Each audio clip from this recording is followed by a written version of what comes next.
ಈ ಚರ್ಚೆ ವಿಷಯದ ಚೌಕಟ್ಟನ್ನ ನಿರ್ಧರಿಸೋ ಪ್ರಮುಖ ಪ್ರಶ್ನೆಗಳು ನಿಮ್ಮ ಮುಂದೆ. ಸಿದ್ದರಾಮಯ್ಯನವರ ಹೇಳಿಕೆ ಅರ್ಥೈಸುವಿಕೆಗೆ ಮತ್ತೆ ಚರ್ಚೆಗೆ ಆಸ್ಪದವನ್ನ ಮಾಡಿಕೊಟ್ಟಿದ್ಯಾ? ಚುನಾವಣೆ ಎಂಥ ಒಂದು ಸಂವೇದನಶೀಲ ಸಂದರ್ಭ ಅಂದರೆ ಯಾರು ಏನೇ ಹೇಳಿದ್ರು ಅದಕ್ಕೆ 10 ಅರ್ಥ, ಹೇಳದೇ ಇದ್ರೆ ಅದಕ್ಕೆ 100 ಅರ್ಥ. ಹೇಳೋದನ್ನ ಅಳೆದು ತೂಗಿ ಹೇಳೋದ್ರ ಒಂದು ಪ್ರಾಮುಖ್ಯತೆ ಏನು ಅಂತ ಸಿದ್ದರಾಮಯ್ಯನವರ ಈ ಹೇಳಿಕೆ ಮೂಲಕ ಮತ್ತೆ ಅದರ ನಂತರ ಈ ರಾಜ್ಯ ಮತ್ತೆ ರಾಜಕಾರಣ ಕಂಡಂಥ ಬೆಳವಣಿಗೆಗಳೇ ಸಾಕ್ಷ್ಯನ. ಒಂದೇ ಸಾಲಿನಲ್ಲಿ ಭ್ರಷ್ಟಾಚಾರ, ಲಿಂಗಾಯತ, ಮುಖ್ಯಮಂತ್ರಿ ಎಂದು ಉಲ್ಲೇಖಿಸಿದ್ದೆ ವಿವಾದಕ್ಕೆ ದಾರಿಯಾಯ್ತಾ? ಹೇಳೋ ಉದ್ದೇಶ ಏನೇ ಇರ್ಬೋದು, ಅದರ ಒಂದು ಪ್ರಾಥಮಿಕ ಹಂತದ ಅರ್ಥ ಒಂದಾಗಿರ್ಬೋದು, ಆದರೆ ಇದು ವಿಶ್ಲೇಷಣೆಯ ಸಂದರ್ಭ. ಏನೇ ಹೇಳಿದ್ರು ಅದನ್ನ ಹೆಚ್ಚಿ ಕುಯ್ದು ತಿರುಗಿಸಿ ಮಲಗಿಸಿ ನೋಡೋ ಅಂತ ಒಂದು ಸಂದರ್ಭ. ಇಂಥ ಸಂದರ್ಭದಲ್ಲಿ ಅಷ್ಟು ಸ್ಪಷ್ಟವಾಗಿ ಚರ್ಚೆ ಆಗೋದಕ್ಕೆ, ವಿವಾದ ಬೆಳೆಯೋದಕ್ಕೆ ಆಸ್ಪದ ಮಾಡಿ ಕೊಟ್ಟುಬಿಟ್ರೆ ಹೇಗೆ ಅನ್ನೋದು ನಮ್ಮ ಪ್ರಶ್ನೆ. ಇನ್ನು ಸಮುದಾಯದಲ್ಲಿ ಹೇಳಿಕೆಯ ಬಗ್ಗೆ ಅಭಿಪ್ರಾಯವೇನೋ, ಅಭಿಪ್ರಾಯ ಮೂಡಿಸುವಲ್ಲಿ ಬಿಜೆಪಿಯ ಪಾತ್ರವೇನು? ಈಗಷ್ಟೇ ಪ್ರದೀಪ್ ಕಂಕನವಾಡಿಯವರು ಸಿದ್ದರಾಮಯ್ಯನವರಿಂದ ಕ್ಷಮೆಯಾಚನೆಯ ಬೇಡಿಕೆಯನ್ನು ಇಟ್ಟಿದ್ದಾರೆ. ಅವರು ಅಧ್ಯಕ್ಷರಿದ್ದಾರೆ ರಾಷ್ಟ್ರೀಯ ಲಿಂಗಾಯತ ವೀರಶೈವ ಮಹಾಸಭದ್ದು. ಅವರು ಈ ಹೇಳಿಕೆಯನ್ನು ಕೊಟ್ಟಿರೋದು, ಈ ಬೇಡಿಕೆಯನ್ನು ಇಟ್ಟಿರೋದು ತನ್ನದೇ ಆದ ವಿಶೇಷತೆ ಮತ್ತು ಅರ್ಥವನ್ನು ಕಲ್ಪಿಸಿದೆ. ಸಮುದಾಯದ ಮತಗಳನ್ನು ಒಗ್ಗೂಡಿಸಲು ಬಿಜೆಪಿಗೆ ಈ ಹೇಳಿಕೆಯೇ ಒಂದು ಅವಕಾಶ ಆಗಬಹುದಾ? ಇಲ್ಲಿವರೆಗೂ ಡ್ಯಾಮ್ ಒಡೆದೋಯ್ತು, ಡ್ಯಾಮಿಂದ ಲಿಂಗಾಯತರೆಲ್ಲ ಹರಿದು ಹೊರಗೆ ಬರ್ತಿದ್ದಾರೆ, ಬಂದು ಎಲ್ಲ ಕಾಂಗ್ರೆಸ್ ಸೇರ್ತಿದ್ದಾರೆ ಅಂತ ಹೇಳಿಕೆ ಕೊಟ್ಟಂಥ KPCCಯ ರಾಜ್ಯಾಧ್ಯಕ್ಷರು ಅವರು ಈಗೇನು ಹೇಳ್ತಾರೆ? ಒಡೆದೋಗಿತ್ತಲ್ಲ ಡ್ಯಾಮಿನ ಕೆಲವು ಭಾಗಗಳು, ಅಲ್ಲಿಂದ ಸೋರಿಕೆ ಆಗ್ತಿದ್ರಲ್ಲ ಲಿಂಗಾಯತ ಸಮುದಾಯದ ನಾಯಕರು, ಬಿಜೆಪಿಯಿಂದ ಹೊರಗೆ ಬಂದು ಕಾಂಗ್ರೆಸ್ ಸೇರ್ಕೋತಿದ್ರಲ್ಲ, ಅಲ್ಲಿ ಆ ಒಡೆದೋದಂಥ ಭಾಗಗಳಿಗೆ ಈ ಒಂದು ಹೇಳಿಕೆ ಇಟ್ಟಿಗೆಯಾಗಿ ಕೆಲಸ ಮಾಡುತ್ತಾ? ಈ ಇಟ್ಟಿಗೆಯನ್ನು ಬಳಸ್ಕೊಂಡು ಆ ಒಡೆದಿರೋ ಭಾಗವನ್ನು ಬಿಜೆಪಿ ಕಟ್ಟೋದ್ರಲ್ಲಿ ಮತ್ತು ಇನ್ನು ಉಳಿದ ದಿನಗಳಲ್ಲಿ ನಾಯಕರನ್ನಿ ನೀರನ್ನು ಹರಿದು ಹೋಗದೇ ಇರೋವಂಥ ರೀತಿಯಲ್ಲಿ ಕೆಲಸ ಮಾಡೋದಕ್ಕೆ ಅವಕಾಶ ಮಾಡಿಕೊಡುತ್ತಾ? ಇದೆಲ್ಲದರ ನಡುವೆ ನ್ಯೂಸ್ 18ನ ರಿಪೋರ್ಟರ್ ತಿಮ್ಮೇಗೌಡ ಅವರು ಇವತ್ತು ಅಮಿತ್ ಶಾ ಅವರನ್ನು ಮಾತನಾಡಿಸಿದ್ದಾರೆ. ಈ ಒಂದು ಎಕ್ಸ್ಕ್ಲೂಸಿವ್ ಸಂದರ್ಶನವನ್ನು ಮೊದಲನೇದಾಗಿ ಕೇಳ್ಬಿಡೋಣ.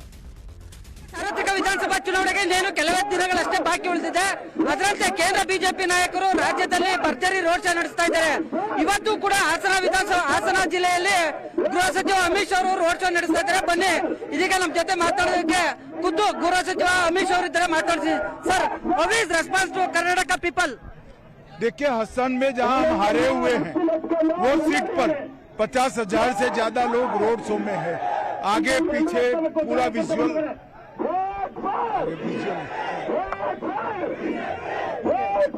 पूरा रोड लोगों से भरा हुआ है. कर्नाटक की जनता परिवारवाद को छोड़कर, जातिवाद को छोड़कर मोदी जी के नेतृत्व में डबल इंजन की सरकार बनाने जा रही है. So what is your confidence once again ruling in Karnataka government? हम पूर्ण बहुमत के साथ जीतेंगे. Sir, after Yadurappa, there is no alternative in BJP or Lingayata community. This is issue. How is balance high command? भाई, हमारा CM ही लिंगायत है. कांग्रेस को चाहिए कि वो अपना लिंगायत नेता कौन है वो declare. Lakshman Sawade and Jagdish Shetty left to the BJP. दोनों अपनी सीट पर से हार रहे हैं. Sir, this election, how many seats BJP winning? पूर्ण बहुमत से बहुत आगे निकले. Okay sir, thank you. So ಇದಿಷ್ಟು ಗೃಹ ಸಚಿವ ಅಮಿತ್ ಶಾ ಅವರ ಮಾತು. ಅಂದ್ರೆ ಪೂರ ಬಹುಮತದೊಂದಿಗೆ ಮತ್ತೊಮ್ಮೆ ಅಧಿಕಾರವನ್ನ ಹಿಡಿತೀವಿ ಅನ್ನುವಂತ ಒಂದು ಮಾತನ್ನ ನ್ಯೂಸ್ 18ಗೆ ತಿಳಿಸಿದ್ದಾರೆ. ಕ್ಯಾಮರಾ ಪರ್ಸನ್ ನೂರ್ ಅಹಮದ್ ಜೊತೆ ಹೆಬ್ಬಾಕ ತಿಮ್ಮೇಗೌಡ, ನ್ಯೂಸ್ 18 ಕನ್ನಡ, ಹಾಸನ.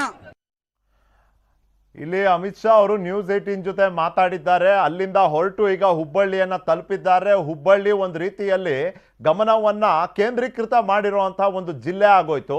ಜಗದೀಶ್ ಶೆಟ್ಟರ್ ಅವರ ನಿರ್ಗಮನ, ಲಕ್ಷ್ಮಣ್ ಸವದಿ ಅವರ ನಿರ್ಗಮನ ಉತ್ತರ ಕರ್ನಾಟಕದ ರಾಜಕೀಯದ ಡೈನಮಿಕ್ಸ್ಗೆ ತಂದೆ ಆದ ವಿಶೇಷ ಆಯಾಮವನ್ನು ಜೋಡಿಸ್ಬಿಟ್ಟಿರುವಂಥದ್ದು ನೀವು ನೋಡ್ತಿದ್ದೀರಿ ನಿಮ್ಮ ಸ್ಕ್ರೀನ್ ಮೇಲೆ. ಹುಬ್ಬಳ್ಳಿಯ ಬಿಜೆಪಿ ಕಚೇರಿಯಲ್ಲಿ ಕೇಂದ್ರ ಸಚಿವ ಪ್ರಹ್ಲಾದ್ ಜೋಶಿ ಅವರ ಜೊತೆ ಕೇಂದ್ರ ಗೃಹ ಸಚಿವರಾದ ಅಮಿತ್ ಶಾ ಅವರು ಇಲ್ಲಿವರೆಗೂ ಒಂದು ಕುತೂಹಲ ಮತ್ತೆ ಆಸಕ್ತಿಯನ್ನ ಬೆಳೆಸಿ ಕಾಪಾಡಿದಂತ ಸುದ್ದಿಗೋಷ್ಠಿಯನ್ನ ಉದ್ದೇಶಿಸಿ ಮಾತನಾಡೋರಿದ್ದಾರೆ ಪ್ರಹ್ಲಾದ್ ಜೋಶಿ ಅವರಿಗೆ. Shri Amit Shah ji is going to address this press meet. On behalf of the Bharatiya Janata Party Hubli Dharwad, I welcome Honorable Home Minister to this press conference. I also welcome you all for this press conference. Initially, he will make a initial remarks. After that, few questions he will also take. And I once again welcome you all, and I request Shri Amit Shah ji to kindly start his address. मित्रों, कल से, वैसे तो आज से withdrawal का समय समाप्त होने के बाद कल से एक्चुअल चुनाव शुरू होगा। आज भारतीय जनता पार्टी की हुबली में प्रेस कॉन्फ्रेंस में आप सभी का मैं स्वागत करता हूं। भारतीय जनता पार्टी इस चुनाव में पूर्ण बहुमत के साथ सरकार बनाने के आत्मविश्वास के साथ मैदान में उतरी है। पॉलिटिकल स्टेबिलिटी और नए कर्नाटक का नारा लेकर हम चुनाव में उतरे हैं। मोदी जी के नेतृत्व में डबल इंजन की सरकार बनाम कांग्रेस की रिवर्स गियर सरकार, ये तय करने का कर्नाटक की जनता के लिए चुनाव है। और भारतीय जनता पार्टी इस चुनाव में डबल इंजन की सरकार के अब तक 4 साल में जो फायदे कर्नाटक की जनता को, कर्नाटक के गरीबों को और कर्नाटक के इंफ्रास्ट्रक्चर के विकास को हुआ है, इसके साथ हम चुनाव के मैदान में उतरे हैं। भारतीय जनता पार्टी की सरकार ने गैर संवैधानिक तरीके से तुष्टीकरण की राजनीति को आगे बढ़ाने के लिए कांग्रेस ने धर्म के आधार पर जो रिजर्वेशन किया था उसको रद्द कर एससी, एसटी और ओबीसी की कैटेगरी में लिंगायत और वोकलिगा समाज के रिजर्वेशन के प्रतिशत में वृद्धि कर बहुत समय के बाद सामाजिक न्याय को आगे बढ़ाने का काम किया है। आप सभी जानते हैं, धार्मिक आरक्षण संविधान सम्मत नहीं है, परंतु वोट बैंक की पॉलिटिक्स के लिए कांग्रेस ने इसको आगे बढ़ाया था। कांग्रेस के लिए कर्नाटक जन कल्याण का मुद्दा नहीं है, कर्नाटक के विकास का मुद्दा नहीं है। कांग्रेस कर्नाटक में अपने एटीएम को ढूंढ रही है और दूसरी ओर जेडीएस भी एक परिवारवादी पार्टी है जो हमेशा चुनाव तो कांग्रेस के सामने लड़ती है, परंतु चुनाव होने के बाद सत्ता प्राप्त करने के लिए कांग्रेस के साथ बैठती है। इसलिए मैं कर्नाटक की जनता को आज इस प्रेस वार्ता के माध्यम से अपील करना चाहता हूं कि पूर्ण बहुमत की स्थिर सरकार भारतीय जनता पार्टी की चुनिए, जो प्रधानमंत्री नरेंद्र मोदी जी के नेतृत्व में कर्नाटक का सर्वांगीण विकास करेगी और कर्नाटक में से गरीबी का 100% उन्मूलन करेगी। सुरक्षित कर्नाटक केवल और केवल भारतीय जनता पार्टी दे सकती है। नरेंद्र मोदी सरकार ने पीएफआई पर बैन लगाया, 92 उनके मेन कैडर के लोगों को अरेस्ट किया गया।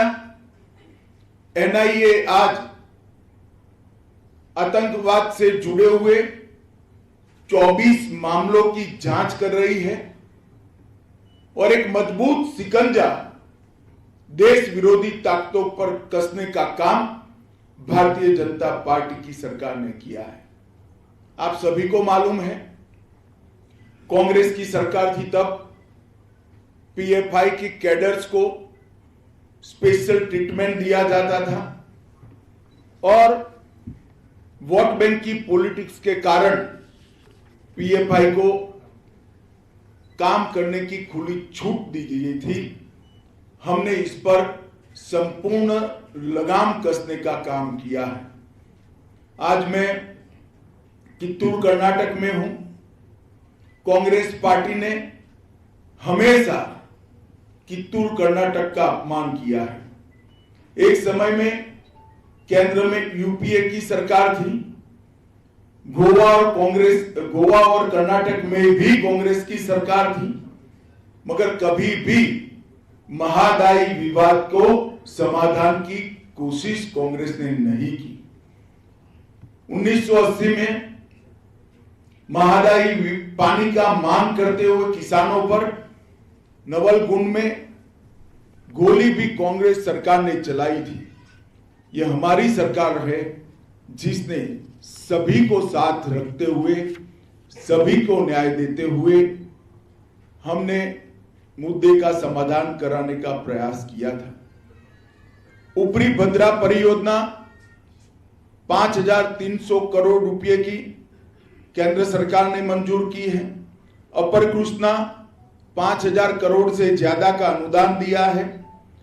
कलसा बंडूरी 1,000 करोड़ रुपया से ज्यादा हमने अनुदान दिया है और कर्नाटक के कुल 7 शहरों को स्मार्ट सिटी के तहत चुना गया, जिसमें बेंगलुरु, बेलगावी, दावणगिरी, हुबली, धारवाड़, मंगलूर, शिवमोगा और तुमकुर है। हुबली और धारवाड़ दोनों कित्तूर कर्नाटक के महत्वपूर्ण शहर है, जिसके विकास के लिए 1,000 करोड़ रुपए के 62 प्रोजेक्ट चल रहे हैं। हमने केरूर लिफ्ट सिंचाई परियोजना भी आगे बढ़ाई है। इसके साथ साथ कित्तूर कर्नाटक में बेलगावी कित्तूर धारवाड़ रेलवे परियोजना 150 करोड़ की लागत से, बागलकोट कुदाची रेलवे परियोजना 210 करोड़ की लागत से, खज्जी दोनी लोकापुर रेलवे परियोजना 140 करोड़ की लागत से, गड़ग यलवीगी रेलवे लाइन 600 करोड़ की लागत से हमने आगे बढ़ाई। स्वास्थ्य के क्षेत्र में बेलगावी में किडवई क्षेत्रीय कैंसर केंद्र को 130 करोड़ रुपया दिया है और हावेरी में एक नया मेडिकल कॉलेज 300 करोड़ रुपए की लागत से बनाया है। सिगांव में टेक्सटाइल पाइप की आधारशिला रखी गई है। न केवल इससे रुई के किसानों को फायदा होगा, 10,000 से ज्यादा युवाओं को नौकरी भी मिलेगी।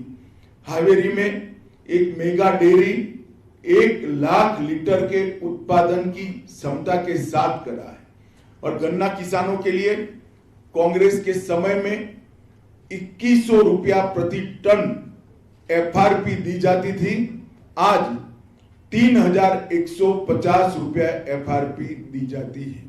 ये बहुत बड़ा गन्ना किसानों के लिए फायदा है। 33 कंपनियों ने धारवाड़ और अन्य जिलों में 10,000 से अधिक लोगों को रोजगार देने वाले कारखाने लगाए हैं। विजयपुरा में एक हवाई अड्डा का निर्माण भी हो रहा है। Raichur Kalaburagi 6 lane access control greenfield highway को 2300 करोड़ रुपए की ग्रांट से बनाया जा सकता। समग्र कर्नाटक की बात करें तो सोनिया गांधी मनमोहन सिंह की सरकार थी तब 2009 से 14 में 94,000 करोड़ रुपया 94,224 करोड़ रुपया टैक्स डेवल्यूशन और ग्रांटेड एड का मिलता था कर्नाटक को। मोदी जी की सरकार बनने के बाद 94,000 करोड़ से बढ़ाकर 2014 से 19 के 5 साल में 2,26,418 करोड़ रुपया हमने देने का काम किया है। ये बहुत बड़ी बढ़ोतरी है, 140% की ग्रांट की वृद्धि हुई है। उसी तरह से टैक्स डेवल्यूशन और ग्रांट इन एड का योग करें तो 22,000 करोड़ मिलता था, इसकी जगह 3 गुना कर 75,220 करोड़ रुपया कर्नाटक को मिलता है। हमने बहुत सारे मेजर प्रोजेक्ट भी करे हैं। New Mangalore port authority 3800 crore का प्रोजेक्ट, 10 लेन बेंगलुरु मैसूर एक्सप्रेस 8,000 करोड़ की लागत से प्रोजेक्ट, बेंगलुरु चेन्नई एक्सप्रेस 17,000 करोड़ की लागत से प्रोजेक्ट, बीदर कलबुर्गी बेल्लारी 7,600 करोड़ की लागत से, पहली दक्षिण भारत की वंदे भारत ट्रेन में ಅನುದಾನ ಅಭಿವೃದ್ಧಿ ಯಾವ ರೀತಿ ಗಮನ ಹರಿಸಿದ್ದೀವಿ ಕಾರ್ಯಕ್ರಮಗಳ ಬಗ್ಗೆ ಹೇಳ್ತಿದ್ದಾರೆ ಅಮಿತ್ ಶಾ ಅವರು. ಆದರೆ ಇವತ್ತಿನ ದಿನ ನಿರೀಕ್ಷೆಗಳಿದ್ದಿದ್ದೇ ಬೇರೆ ರೀತಿ. ರಿಪೋರ್ಟ್ ಕಾರ್ಡ್ನ ತಂದು ತಮ್ಮ ಸ್ಟ್ರಾಟಜಿಯ ಒಂದು ದಿಕ್ಕನ್ನೇ ಬದಲಾಯಿಸ್ಬಿಟ್ರ ಅಮಿತ್ ಶಾ ಅನ್ನೋ ಪ್ರಶ್ನೆ, ಕುತೂಹಲ ಎರಡೂ ನಮ್ಮಲ್ಲಿರುವಂಥದ್ದು. ಆದರೆ ಇವತ್ತಿನ ನಮ್ಮ ಚರ್ಚೆಯ ವಿಷಯ ಟು ದ ಪಾಯಿಂಟ್ನಲ್ಲಿ ಲಿಂಗಾಯತ ಯುದ್ಧ. ಮಾಜಿ ಮುಖ್ಯಮಂತ್ರಿ ಸಿದ್ದರಾಮಯ್ಯನವರ ಹೇಳಿಕೆ ಮತ್ತು ಅವರ ಸರ್ಕಾರ ಇದ್ದಾಗ, ಅವರು ಮುಖ್ಯಮಂತ್ರಿಗಳಾಗಿದ್ದಾಗ ಅವರು ಪ್ರಯತ್ನ ಮಾಡಿದಂಥ ಒಂದಷ್ಟು ಕ್ರಮಗಳು, ಅದು ಎರಡೂ ಇವತ್ತು ಕಾಂಗ್ರೆಸ್ ಮತ್ತು ಸಿದ್ದರಾಮಯ್ಯನವರ ವಿರುದ್ಧ ಕೆಲಸ ಮಾಡಿಬಿಡುತ್ತಾ ಅನ್ನೋ ಪ್ರಶ್ನೆ ನಮ್ಮ ಮುಂದೆ. ಈ ಚರ್ಚೆಯಲ್ಲಿ JDSನ ವಕ್ತಾರರು ರಾಜುಗೌಡರಿದ್ದಾರೆ ನನ್ನ ಜೊತೆ ಸ್ಟುಡಿಯೋನಲ್ಲಿ, ಕಾಂಗ್ರೆಸ್ಸಿನ ವಕ್ತಾರರು ಯುವ ಮುಖಂಡೆ ಐಶ್ವರ್ಯ ಮಹಾದೇವ್ ಅವರಿದ್ದಾರೆ, ಕೇಂದ್ರ ಸಚಿವರಾದ ಭಗವಂತ್ ಖೂಬಾ ಅವರಿದ್ದಾರೆ. ನಮಸ್ಕಾರ, ಎಲ್ರಿಗೂ ಸ್ವಾಗತ. ಮೊದಲನೇದಾಗಿ ಭಗವಂತ್ ಖೂಬಾ ಅವರಿಂದನೇ ಶುರು ಮಾಡ್ಬೋದಾ ಅಂತ. ನಮಸ್ಕಾರ ಸರ್. ನಮಸ್ಕಾರ. ನಿಖಿಲ್ ಮಾತಾಡ್ತೀನಿ. ಸ್ವಾಗತ ನಿಮಗೆ ನ್ಯೂಸ್ 18ಗೆ. ಈಗಷ್ಟೇ ಪ್ರದೀಪ್ ಕಂಕನವಾಡಿ ಅನ್ನೋರು ಅವ್ರ ಅಧ್ಯಕ್ಷರಿದ್ದಾರೆ, ಲಿಂಗಾಯತ ವೀರಶೈವ ಮಹಾಸಭಾ ರಾಷ್ಟ್ರೀಯ ಅಧ್ಯಕ್ಷರಿದ್ದಾರೆ, ರಾಷ್ಟ್ರ ಮಟ್ಟದ ಅಧ್ಯಕ್ಷರಿದ್ದಾರೆ. ಅವರು ಕ್ಷಮೆ ಯಾಚಿಸಬೇಕು ಸಿದ್ದರಾಮಯ್ಯನವರು ಅನ್ನೋ ಒಂದು ಬೇಡಿಕೆಯನ್ನು ಇಟ್ಟಿದ್ದಾರೆ. ಅಂದರೆ ನಾವು ಇದನ್ನ ಹೇಗೆ ಅರ್ಥ ಮಾಡ್ಕೋಬೇಕು? ಸಮುದಾಯಕ್ಕೆ ನೋವು ಅಂತನ ಅಥವಾ ಸಮುದಾಯದಲ್ಲಿ ಕೆಲವ್ರಿಗೆ ಮಾತ್ರ ನೋವು ಅಂತನ?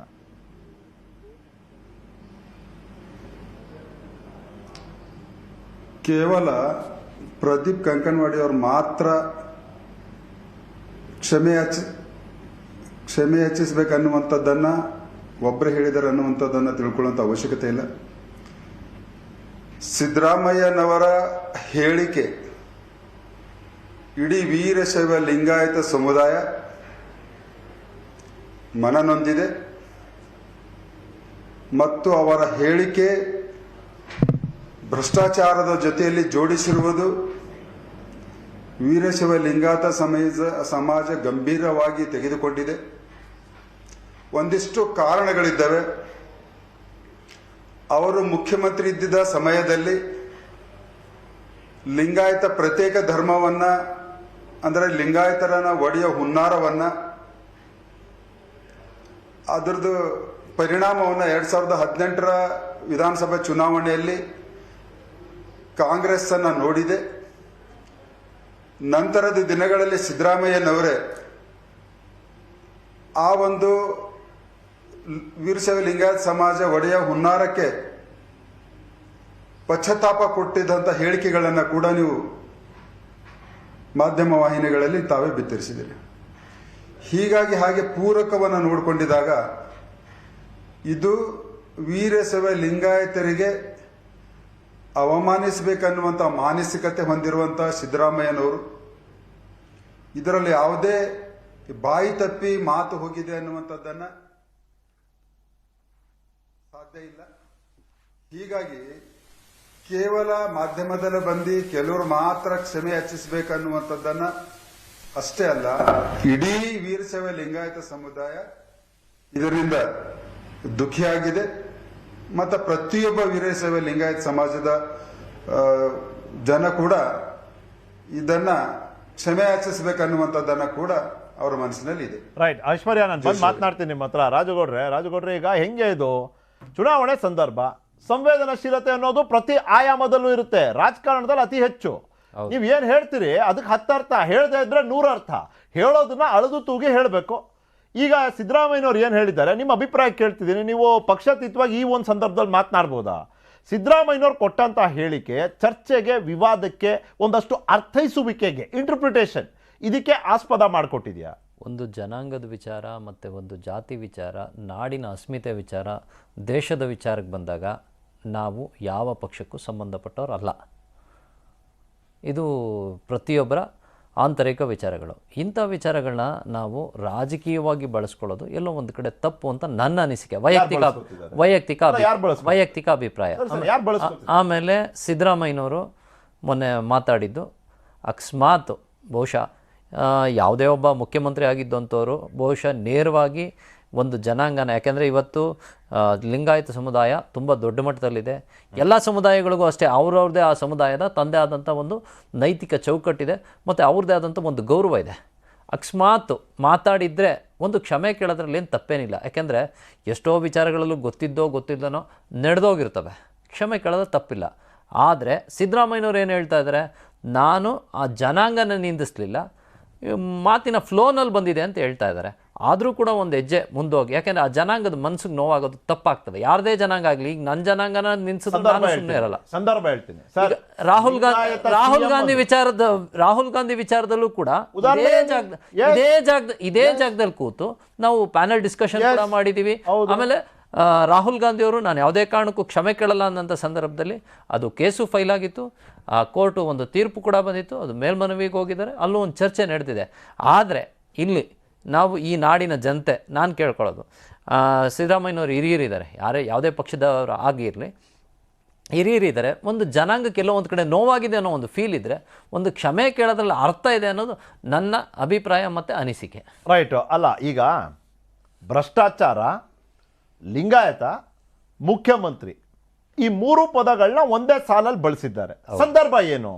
ನಾವು ಪ್ರಶ್ನೆ ಕೇಳಿದ್ದು, ಸರ್ BJPನಲ್ಲಿ ಮತ್ತೆ ಮುಂದಿನ ದಿನಗಳಲ್ಲಿ ಲಿಂಗಾಯತ CM ಅಂತ ಘೋಷಣೆ ಅಲ್ರಿ, ಇವಾಗ ಇಲ್ವೇನ್ರಿ ಲಿಂಗಾಯತ CM, ಭ್ರಷ್ಟಾಚಾರದ್ದೆಲ್ಲ ಮೂಲ ಅವರೇ ಅಲ್ವೇನ್ರಿ ಅನ್ನೋ ಥರ ಹೇಳಿಬಿಟ್ರೆ ಲಿಂಗಾಯತ CMಗಳೆಲ್ಲರೂ ಭ್ರಷ್ಟರು ಅಥವಾ ಲಿಂಗಾಯತರು ಎಲ್ಲರೂ ಭ್ರಷ್ಟರು ಅಂತ ಅರ್ಥೈಸ್ಕೊಳ್ಳೋದಕ್ಕೆ ಇಲ್ಲಿ ಆಸ್ಪದ ಇದೆ. ಭಗವಂತ ಕುಮಾರ್ ಹೇಳಿ.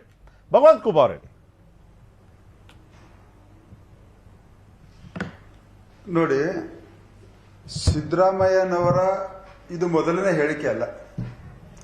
ಸಿದ್ದರಾಮಯ್ಯನವರು ಅನೇಕ ಸಾರಿ ಮಾಂಸ ತಿಂದು ಗುಡಿಗೆ ಹೋಗಿದ್ರೆ ಅದು ತಪ್ಪ ಅನ್ನುವಂಥದ್ದು ಹೇಳೋದಾಗಲಿ,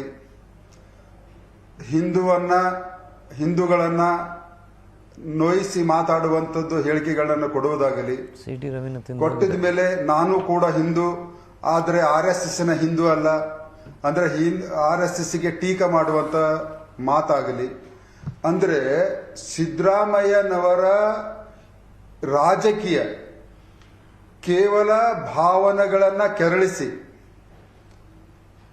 ಕೇವಲ ಮುಸಲ್ಮಾನರ ಮತಗಳಿಗೆ ಓಲೈಕೆ ಮಾಡುವಂತ ರಾಜಕಾರಣದಿಂದ ಎಲ್ಲರನ್ನೇ ಕೀಳಾಗಿ ನೋಡುವಂತ ಭಾಷೆಯನ್ನು ಬಳಸಿ ಅವರ ರಾಜಕಾರಣದ ಒಂದು ಉದ್ದೇಶವನ್ನು ಹೊಂದಿದ್ದಾರೆ. ಹೀಗಾಗಿ ಅವರು ಯಾವುದೇ ಕಾರಣಕ್ಕೆ ತಿಳಿಲಾರ್ದನೆ ಶಬ್ದಗಳನ್ನು ಹೇಳ್ತಾ ಇಲ್ಲ.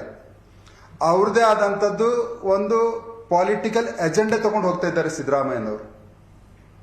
ಆದರೆ ಇದಕ್ಕೆ ಹಿಂದೂಗಳನ್ನು ಇವತ್ತ ಸಿದ್ದರಾಮಯ್ಯನವರ ಮಾನಸಿಕತೆ ಮತ್ತು ಅವರ ಹೇಳಿಕೆಗಳ ಮೇಲೆ ಯಾವ ರೀತಿ ಉದ್ದೇಶಪೂರ್ವಕ ಇದೆ ಅನ್ನುವಂಥದ್ದನ್ನ ಇವತ್ತು ಗೊತ್ತಿದೆ. ಹೀಗಾಗಿ ಇದರಲ್ಲಿ ಅಲ್ಲ, ಭಗವಂತ ಒಂದು ಸಿಂಪಲ್ ಪ್ರಶ್ನೆ, ಅವ್ರಿಗೆ ಗೊತ್ತಿದೆ ಲಿಂಗಾಯತ ಸಮುದಾಯದವರು ಈಗಷ್ಟೇ ಪಕ್ಷವನ್ನ ಸೇರ್ತಿದ್ದಾರೆ. ಅವ್ರ ಪಕ್ಷವನ್ನ ಈಗ ಶೆಟ್ಟರ್ ಹೋಗಿದ್ದಾರೆ, ಸೌದಿ ಹೋಗಿದ್ದಾರೆ, ತಮ್ಮಯ್ಯ ಹೋಗಿದ್ದಾರೆ, ಕಿರಣ್ ಕುಮಾರ್ ಅವರು ಹೋಗಿದ್ದಾರೆ ಚಿಕ್ಕನಾಯಕನಹಳ್ಳಿ. ಲಿಂಗಾಯತ ಒಲವನ್ನ ಪಡ್ಕೊಳ್ಳೋದಿಕ್ಕೆ ಕಾಂಗ್ರೆಸ್ಸಿನ ಪ್ರತಿಯೊಬ್ಬ ನಾಯಕ ಜಾತ್ಯತೀತವಾಗಿ ಶ್ರಮಿಸ್ತಿದ್ದಾರೆ. ಇಂಥ ಸಂದರ್ಭದಲ್ಲಿ ಡ್ಯಾಮೇಜಿಂಗ್ ಸ್ಟೇಟ್ಮೆಂಟ್ ಕೊಟ್ರೆ ಅದು ದೊಡ್ಡ ಡ್ಯಾಮೇಜ್ ಆಗುತ್ತೆ ಅನ್ನೋ ಕಾಮನ್ ಸೆನ್ಸ್ ಸಿದ್ದರಾಮಯ್ಯನವ್ರಿಗೆ ಇದ್ದೇ ಇರುತ್ತೆ. ಅಂದ್ರೆ ನಾನು ಕೇಳ್ತಿರೋದು, ಇದು ಜಸ್ಟ್ ಒಂದು ಮಾತಿನ ಭರದಲ್ಲಿ ಬಂದಂತ ಹೇಳಿಕೆನಾ?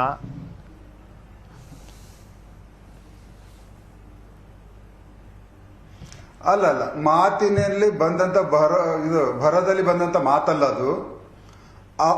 ಅವರ ಬ್ಯಾಕ್ ಆಫ್ ದಿ ಮೈಂಡ್ ಅಲ್ಲಿ ಏನಿದೆ ನೋಡಿ, ಯಾವಾಗಲೇ ಯಾವುದೇ ಒಂದು ವ್ಯಕ್ತಿಯಿಂದ ಒಂದು ಹೇಳಿಕೆ ಬರ್ತದಂದ್ರೆ ಅವರ ತಲೆಯಲ್ಲಿ ಅನೇಕ ಸಾರಿ ಆ ವಿಚಾರಗಳನ್ನ ಪ್ರಸ್ತಾಪಿತ ಆಗಿರ್ತದೆ. ಆ ನಂತರನೇ ಭರದಲ್ಲಾಗಲಿ ಅಥವಾ ಉದ್ದೇಶಪೂರ್ವಕ ಆಗಲಿ ಹೇಳಿಕೆ ಬರುವುದು ಅವಾಗೆ. ಹೀಗಾಗಿ ಅವರ ತಲೆಯಲ್ಲಿರುವಂತ ಉದ್ದೇಶಪೂರ್ವಕವಾಗಿ ಹೇಳಿಕೆಯೇ ಬಾಯಿ ಮುಖಾಂತರ ಬಂದಿದೆ ಅಷ್ಟೇ. ಐಶ್ವರ್ಯ ಏನು ಗೊತ್ತಾ, ಹಿಂದೆ ಪ್ರತ್ಯೇಕ ಧರ್ಮದ ಒಂದು ಪ್ರಯತ್ನ ಏನಿತ್ತು ಅದು ಸಮುದಾಯದಿಂದಾನೇ ಬೇಡಿಕೆ ಬಂದೆ ಸಿದ್ದರಾಮಯ್ಯನವ್ರು ಮಾಡಿದ್ರು ಕೂಡ ಸಿದ್ದರಾಮಯ್ಯನವ್ರು ಮಾಡಿದ್ರು ಅನ್ನೋದು ಇವತ್ತು ನೆನಪಲ್ಲಿ ಉಳಿದಿರೋ ಅಂಥದ್ದು. ಅದರ ಒಂದು ಹಿನ್ನೆಲೆಯಲ್ಲಿ ಈ ಹೇಳಿಕೆಯನ್ನು ನೋಡಿದಾಗ ಸಿದ್ದರಾಮಯ್ಯನವರು ಲಿಂಗಾಯತ ದ್ವೇಷಿ ಅಂತ ಒಂದು ಚಿತ್ರಣವನ್ನು ಬಿಂಬಿಸ್ಬೋದು. ಅದಕ್ಕೆ ಒಂದು ಆಸ್ಪದ ಈ ಹೇಳಿಕೆ ಮಾಡಿಕೊಡ್ತಾ ಅಂತ ಕೇಳ್ತಿದ್ದೀನಿ. ಐಶ್ವರ್ಯ ಪ್ಲೀಸ್. ನಮಸ್ಕಾರ ನಿಖಿಲ್ ಅವ್ರೆ. ಭಗವಂತ್ ಖೂಬಾ ಅವ್ರು ಮಾತಾಡಿದ್ನ ನಾನು ಬಹಳ ಸೂಕ್ಷ್ಮವಾಗಿ ಗಮನಿಸ್ದೆ. ಆಮೇಲೆ ಅವ್ರಿಗಿವತ್ತು ಏನಾಗೋಗಿದೆ ಮತ್ತೆ ಬಿಜೆಪಿಗೆ ಏನಾಗೋಗಿದೆ ಅಂದ್ರೆ ಇವತ್ತು ಅವ್ರಿಗೂ ಗೊತ್ತು ಅಲ್ಲಿ ಲಿಂಗಾಯತ ಜನಾಂಗದ ನಾಯಕರನ್ನ ಯಾವ ರೀತಿ ಕಡೆಗಣಿಸ್ತಾ ಇದಾರೆ ಅಂತ. ಅವ್ರಿಗೂ ಗೊತ್ತು ಯಾವ್ದು ಪ್ರಗತಿಪರವಾದಂತ ಸರ್ಕಾರ ಇಲ್ಲ. ಅಮಿತ್ ಶಾ ಅವ್ರು ಮಾತಾಡಿದಾಗ ಪ್ರೈಮ್ ಮಿನಿಸ್ಟರ್ ಮೋದಿ ಹೆಸರು ಮಾತ್ರ ತಗೋತಾರೆ, ಇನ್ 3-4 ವರ್ಷದಲ್ಲಿ ಬಿಜೆಪಿ ರಾಜ್ಯದಲ್ಲಿ ಏನ್ ಮಾಡಿದೆ ಅಂತ ಒಂದ್ ಮಾತಾಡಲ್ಲ. ಇವತ್ತೇನಾಗೋಗಿದೆ ಅಂದ್ರೆ ಯಾವ ರೀತಿ ಅವ್ರಿಗೆ ಇಶ್ಯೂಸ್ ಇಲ್ಲ, ಅವ್ರ ಡೆವಲಪ್ಮೆಂಟ್ಲಿ ಬ್ಯಾಂಕ್ರಪ್ಟ್, ಅದ್ರಿಂದ ಈ ಸಣ್ಣ ವಿಷಯಗಳನ್ನ ತಗೊಂಡು ಅದನ್ನೇ ಒಂದ್ ದೊಡ್ಡ ಯುದ್ಧದ ಅಸ್ತ್ರ ಮಾಡಂಗ್ ನಿಂತಿದ್ದಾರೆ. ಇವಾಗ ನಿಖಿಲ್ 2-3 ಪ್ರಶ್ನೆ ಕೇಳ್ತೀನಿ. ಯಾಕಂದ್ರೆ ಇವರು ಸಿದ್ದರಾಮಯ್ಯನವ್ರಿಗೆ ಏನಂತೀನಿ ಕ್ಷಮೆ ಯಾಚನೆ ಮಾಡ್ಬೇಕು ಅಂತ ಕೇಳಿದಾಗ ಯಡಿಯೂರಪ್ಪನವ್ರನ್ನ ಅಳ್ಸಿದ್ಯಾರು? ಯಡಿಯೂರಪ್ಪನವ್ರನ್ನ ಸಿಎಂ ಸ್ಥಾನದಿಂದ ಇಳಿಸಿದ್ಯಾರು? ಆಮೇಲೆ ಹುಬ್ಬಳ್ಳಿಲಿ ಜಗದೀಶ್ ಶೆಟ್ಟರ್ ಅವ್ರು ಮಾತಾಡಿದಾಗ ಕಣ್ಣೀರ್ ಹಾಕೊಂಡ್ ಯಾರ ಬಗ್ಗೆ ಮಾತಾಡಿದ್ರು? ಅದ್ ಮತ್ತೆ ಲಕ್ಷ್ಮಣ್ ಸವದಿ ಅವರು ಅವ್ರ ಕಾರ್ಯಕರ್ತರು ಮುಂದೆ ಕಣ್ಣೀರ್ ಹಾಕ್ದಾಗ ಯಾರ ರೀತಿ ಮಾತಾಡಿದ್ರು, ಯಾರ ಮೇಲ್ ಮಾತಾಡಿದ್ರು? ಬಿಜೆಪಿ ಅವರು ಬರ್ತಾ ಬೇಕಂತ ಲಿಂಗಾಯತ ಜನಾಂಗದ ಮೇಲೆ ಅವರು ಪಕ್ಷ ಕಟ್ಟಿದ್ರು ಕೂಡ ಅವ್ರನ್ನ ಕಡೆಗಣಿಸ್ತಾ ಇರೋ ರೀತಿ ನಮ್ಗೂ ಗೊತ್ತು. ಆದ್ರೆ ಇವತ್ತು ಯಾವ ರೀತಿ ಆ ಜನಾಂಗ ಬೇರೆ ಕಡೆ ನೋಡ್ತಾ ಇದೆ, ಕಾಂಗ್ರೆಸ್ ಜೊತೆ ಕೂಡ ಇನ್ನೂ ಹೆಚ್ಚಾಗಿ ಕೈ ಜೋಡಿಸ್ತಾ ಇದೆ ಅಂತ ನೋಡಿ ಇವರು ಸಣ್ಣ ವಿಚಾರಗಳನ್ನ ತೆಗೆದು ಸ್ಪಷ್ಟನೆ ನೀಡಿದ್ದಾರೆ. ಸಿದ್ದರಾಮಯ್ಯನವರು ಬಹಳಷ್ಟು ನಾಯಕರು ಸ್ಪಷ್ಟನೆ ಕೂಡ ನೀಡಿದ್ದಾರೆ.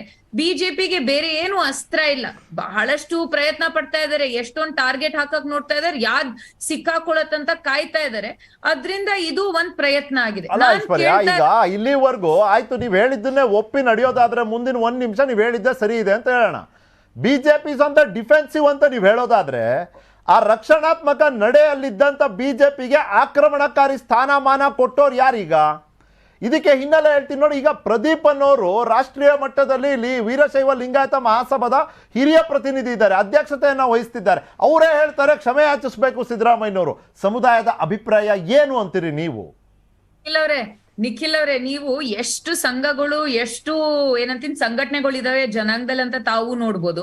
ಒಂದ್ರಲ್ಲಿ ಈಶ್ವರ್ ಖಂಡ್ರೆ ಅವರು ಇದಾರೆ, ಶಾಮನೂರ್ ಶಿವಶಂಕರಪ್ಪು ಇದಾರೆ. ಅವರು ಅಖಿಲ ಭಾರತ ವೀರಶೈವ ಮಹಾಸಭಾದ ಅಧ್ಯಕ್ಷ ಆಗಿದ್ರು ಕೂಡ ಅವ್ರ ಏನಾರು ಬಹಳಷ್ಟು ಅವ್ರ ಜನಾಂಗದ ಪರ ಈ ಜಾತ್ಯತೀತವಾಗಿ ಪಕ್ಷಾತೀತವಾಗಿ ಮಾತಾಡೋದ್ ತಾವ್ ಕಂಡಿದ್ದೀರಾ? ಅವ್ರೇನಾದ್ರು ಅದಕ್ಕೆ ಆಕ್ಷೇಪ ವ್ಯಕ್ತಪಡಿಸಿ ಮುಂದ್ ಬಂದು ಹೇಳಿದಾರ? ಸಿದ್ದರಾಮಯ್ಯನವ್ರ ಮಾತಿನ ಸ್ಪಷ್ಟತೆ ಅದಾಗಿದ್ ಕೂಡ್ಲೆ ಬಂತು. ಆದ್ರೆ ಬಿಜೆಪಿ ಅವ್ರಿಗೆ ಬೇರೆ ಏನು ಇಶ್ಯೂ ಇಲ್ಲ. ಇವಾಗ ಅವರೇ ನೋಡ್ತಾ ಇದೆ. ಐಶ್ವರ್ಯ ಕೇಳೋದು ನೋಡಿ, ನಿಮಗೂ ನೀವು ನಿಮ್ಮ ತಂದೆಯವರ ಮೂಲಕ ಮತ್ತೆ ನಿಮ್ಮದೇ ಆದ ಅನುಭವವನ್ನ ಹೊಂದಿದ್ದೀರಿ ರಾಜಕಾರಣದಲ್ಲಿ. ಎಲೆಕ್ಷನ್ ಟೈಮಲ್ಲಿ ಪ್ರತಿಯೊಂದು ಪದದ ಒಂದು ಅರ್ಥೈಸುವಿಕೆ ಸಾಧ್ಯತೆಗಳನ್ನ ತಿಳ್ಕೊಂಡೇ ಮಾತಾಡಬೇಕು. ಈಗ ನೀವು ಭ್ರಷ್ಟಾಚಾರ, ಲಿಂಗಾಯತ, ಮುಖ್ಯಮಂತ್ರಿ ಈ 3 ಪದಗಳನ್ನ ಒಂದೇ ಸಾಲಿನಲ್ಲಿ ಹೇಳ್ಬಿಡ್ತೀರಿ ಅಂದ್ರೆ ಏನ್ ಅರ್ಥ ಅದರದು?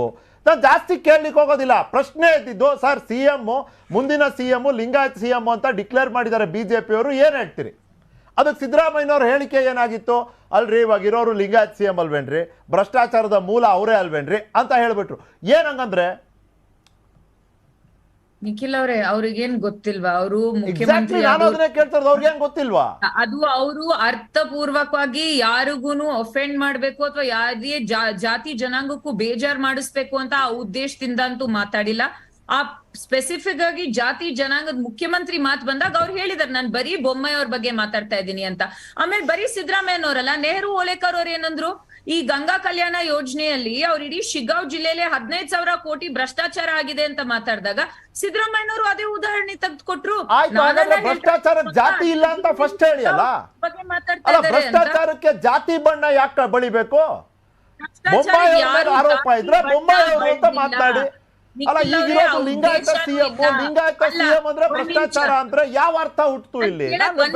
ನಾನು I am a neutral observer Aishwarya. ನನಗೆ ನಿಮ್ ಪಕ್ಷದ ಮೇಲೂ ಪ್ರೀತಿ ಇಲ್ಲ, ಬಿಜೆಪಿ ಮೇಲೂ ಪ್ರೀತಿ ಇಲ್ಲ, JDS ಮೇಲೂ ಪ್ರೀತಿ ಇಲ್ಲ. ನಾನೊಬ್ಬ ತಟಸ್ಥ ನಿಲುವಿಂದ ನಾನು ನಿಮಗೆ ಕೇಳ್ತಿದ್ದೀನಿ, ಬೊಮ್ಮಾಯಿ ಅವ್ರ ಬಗ್ಗೆ ನೀವು ಭ್ರಷ್ಟಾಚಾರ ಆರೋಪ ಮಾಡಿ ಅದು ಬೊಮ್ಮಾಯಿ ಅವ್ರಿಗೆ ಸೀಮಿತ. ನೀವು ಲಿಂಗಾಯತ ಮುಖ್ಯಮಂತ್ರಿ ಭ್ರಷ್ಟಾಚಾರ ಅಂದಾಗ ಅದು ಸಮುದಾಯದ ಬಣ್ಣವನ್ನ ತಂದೋರು ಯಾರಿಲ್ಲಿ? ಜಾತಿ ಬಣ್ಣ ಭ್ರಷ್ಟಾಚಾರಕ್ಕೆ ಹಚ್ಚಿದವ್ರು ಯಾರಿಲ್ಲಿ? ಭ್ರಷ್ಟಾಚಾರಕ್ಕೆ ಜಾತಿ ಇದೆ ಅಂತ ನಮಗಂತೂ ಗೊತ್ತಿಲ್ಲಪ್ಪ. ಪ್ಲೀಸ್, ಭ್ರಷ್ಟಾಚಾರಕ್ಕೆ ಜಾತಿ ಅಂತೂ ಇಲ್ಲ. ಅವ್ರ ಮಾತು ಆ ಉದ್ದೇಶದಿಂದ ಅಂತೂ ಮಾಡಿಲ್ಲ. ಅದ್ರ ಸ್ಪಷ್ಟನೆ ಕೂಡ ಬಹಳಷ್ಟು ಕಡೆ ನೀಡಿದ್ದಾರೆ. ಅವ್ರು ಹೇಳಿದ್ದು ಬೊಮ್ಮಾಯಿ ಅವ್ರ ಭ್ರಷ್ಟರು, ಮತ್ತೆ ನಾನ್ ಮಾತ್ರ ಹೇಳ್ತಾ ಇಲ್ಲ, ಅವ್ರ ಸ್ವಂತ ಪಕ್ಷದವರೇ 40% ಅಂತ ಮಾತಾಡ್ತಾ ಇದಾರೆ ಅಂತ. ಆಮೇಲೆ ಕಳೆದ ಬಾರಿ ನೀವ್ ಒಂದ್ ಮುಖ್ಯಮಂತ್ರಿ ಇಳಿಸಿದಾಗ ಯಾರೋ ವಯಸ್ಸಂದ್ರು, ಯಾರೋ ಬೇರೆ ಬೇರೆ ಹಾಕಿದ್ರು. ಬಟ್ ಎಲ್ಲಾರ್ಗೂ ಗೊತ್ತು ಅಪವಾದದ ಮೇಲೆ ಬಿಜೆಪಿ ಅವರು ಅವ್ರನ್ನ ಟಾರ್ಗೆಟ್ ಮಾಡಿ ಇಳಿಸಿದ್ರು ಅಂತ. ನಿಖಿಲ್ ಅವರೇ, ಬಹಳ ಸಿಂಪಲ್. ಚುನಾವಣೆ ಸಮಯದಲ್ಲಿ ಬಿಜೆಪಿ ಅವ್ರಿಗೆ ಬೇರೆ ಏನ್ ವಿಚಾರಧಾರೆ ಇಲ್ಲ, ಬೇರೆ ಏನ್ ಪ್ರಗತಿ ಪರವಾಗಿ ನಾವ್ ನಿಮ್ ಜನಾಂಗಕ್ಕೆ ಕೊಡ್ತೀವಿ ಅಥವಾ ರಾಜ್ಯಕ್ಕೆ ಮಾಡಿದೀವಿ ಅಥವಾ ಪಾಸಿಟಿವ್ ಅಜೆಂಡಾ ಅಂತೂ ಇಲ್ಲ. ಅದಕ್ಕೆ ಸಣ್ಣ ಪುಟ್ಟ ಉದಾಹರಣೆಗಳು ಅಥವಾ ಸಣ್ಣ ಪುಟ್ಟ ಸ್ಟೇಟ್ಮೆಂಟ್ಗಳನ್ನ ಇಟ್ಕೊಂಡು ರಾಜಕೀಯ ಮಾಡ್ತಾ ಇದಾರೆ. ಅವ್ರಿಗೆ ಅಷ್ಟು ಪ್ರಗತಿ ಪರವಾದ ಡಬಲ್ ಇಂಜಿನ್ ಸರ್ಕಾರ ಇದ್ದಿದ್ರೆ ಅದ್ರ ಬಗ್ಗೆ ಮಾತಾಡೋರ್ ತಾನೆ, ಮಾತಾಡೋದಂತೂ ಇಲ್ಲ. ಆಮೇಲೆ ಒಂದ್ ರೆಸ್ಪಾನ್ಸ್ ನಿಖಿಲ್ ಅವ್ರೆ, ಅಮಿತ್ ಶಾ ಅವ್ರದ್ದು ಪ್ರೆಸ್ ಮೀಟ್ ನಾನು ತುಂಬಾ ಹತ್ರದಿಂದ ನೋಡ್ದೆ. ಅವಾಗ ನನ್ಗೆ ಅನ್ಸಿದ್ದೇನಂದ್ರೆ ಅವರು ನಾವ್ ಲಿಂಗಾಯತ ಧರ್ಮಕ್ಕೆ ನಾವು ಏನಂತೀನಿ, ನಾವು ಇವಾಗ ರಿಸರ್ವೇಶನ್ ಕೊಟ್ಟಿದೀವಿ ಅಂತ ಮಾತಾಡಿದಾಗ, ಆಮೇಲೆ ಒಂದು ಧರ್ಮದ ಆಧಾರದ ಮೇಲೆ ಕಿತ್ತಾಕಿದೀನಿ ಅಂದಾಗ ಅವರು ಜನನ್ನ ಮಿಸ್ಲೀಡ್ ಮಾಡ್ತಾ ಇದಾರೆ. ನಿಖಿಲ್ ಅವರೇ, ಚಿನ್ನಪ್ಪ ರೆಡ್ಡಿ ಕಮಿಟಿ ಕಾಲದಿಂದ ಗೊತ್ತು ಆ 4% ರಿಸರ್ವೇಶನ್ ಯಾವ ಕಾರಣಕ್ಕಿತ್ತು ಅಂತ. ಈ ಲಿಂಗಾಯತ ಸಮುದಾಯದ 15% ಕೇಳೋಗೆ 2% ಜಾಸ್ತಿ ಮಾಡಿದ್ರೆ. ಆದ್ರೆ ನಿಮ್ಗೂ ಗೊತ್ತು ಸಂವಿಧಾನದ ಬದ್ಧವಾಗಿಲ್ಲ ಅದು, ಮತ್ತೆ ಸುಪ್ರೀಂ ಕೋರ್ಟ್ ಏನ್ ಹೇಳಿಕೆ ಹೇಳಿದೆ ಅಂತ. ಆದ್ರೆ ಬಿಜೆಪಿ ಅವರು ಪ್ರತಿದಿನ ಸುಳ್ಳು ಹೇಳ್ಕೊಂಡು ಅದನ್ನ ಬೆಳೆಸ್ಕೊಂಡ್ ರಾಜಕೀಯ ಮಾಡ್ತಾ ಇದಾರೆ. ಯಾಕಂದ್ರೆ ಚುನಾವಣೆಗೆ ಹೋಗ್ತಾ ಅವ್ರಿಗೆ ಏನು ಪಾಸಿಟಿವ್ ಅಜೆಂಡಾ ಇಲ್ಲ ನಿಖಿಲ್ ಅವರೇ. ರೈಟ್ ಅಲ್ಲ, ಈಗ ವಿಭಜಿತ ಸ್ಥಿತಿಯಲ್ಲಿರುವಂತಹ ಈ ಲಿಂಗಾಯತ ಮತಬುಟ್ಟಿಯನ್ನ ಕ್ರೋಢೀಕರಿಸೋದಕ್ಕೆ ಬಿಜೆಪಿಗೆ ಇದೊಂದು ಅವಕಾಶ ಆಗ್ಬಿಡುತ್ತಾ? MB ಪಾಟೀಲ್ ಅವರು ಬಂದು ಹೇಳಿದ್ದಾರೆ, ಅವ್ರ ಕಡೆಯಿಂದ ಒಬ್ಬ ಲಿಂಗಾಯತ ಸಮುದಾಯದ ನಾಯಕರಾಗಿ ಅವರ ಉಪಜಾತಿ ಎಷ್ಟೇ ಚಿಕ್ಕದಿರ್ಲಿ ದೊಡ್ಡದಿರ್ಲಿ ಪ್ರಶ್ನೆ ಬರೋದಿಲ್ಲ. ಲಿಂಗಾಯತ ಅನ್ನೋ ಒಂದು ಅಸ್ತಿತ್ವ ಅಸ್ಮಿತೆಯ ಆಧಾರದ ಮೇಲೆ ನಾವು ಮಾತನಾಡೋದಾದ್ರೆ ಅವರು ಬಂದು ಹೇಳಿದ್ದಾರೆ, ನಾನು CM ಸ್ಪರ್ಧೆನಲ್ಲಿದ್ದೀನಿ, ನಾನು ಲಿಂಗಾಯತ. CM ಅಂದ್ರೆ ಬಾಲಚಂದ್ರ ಜಾರಕಿಹೊಳಿ ಹೇಳಿಕೆಯನ್ನ ನಾನು ಇಲ್ಲಿ ಕನೆಕ್ಟ್ ಮಾಡ್ತಿದ್ದೀನಿ ಐಶ್ವರ್ಯ ಅವರೇ, ಗಮನಿಸಬೇಕು.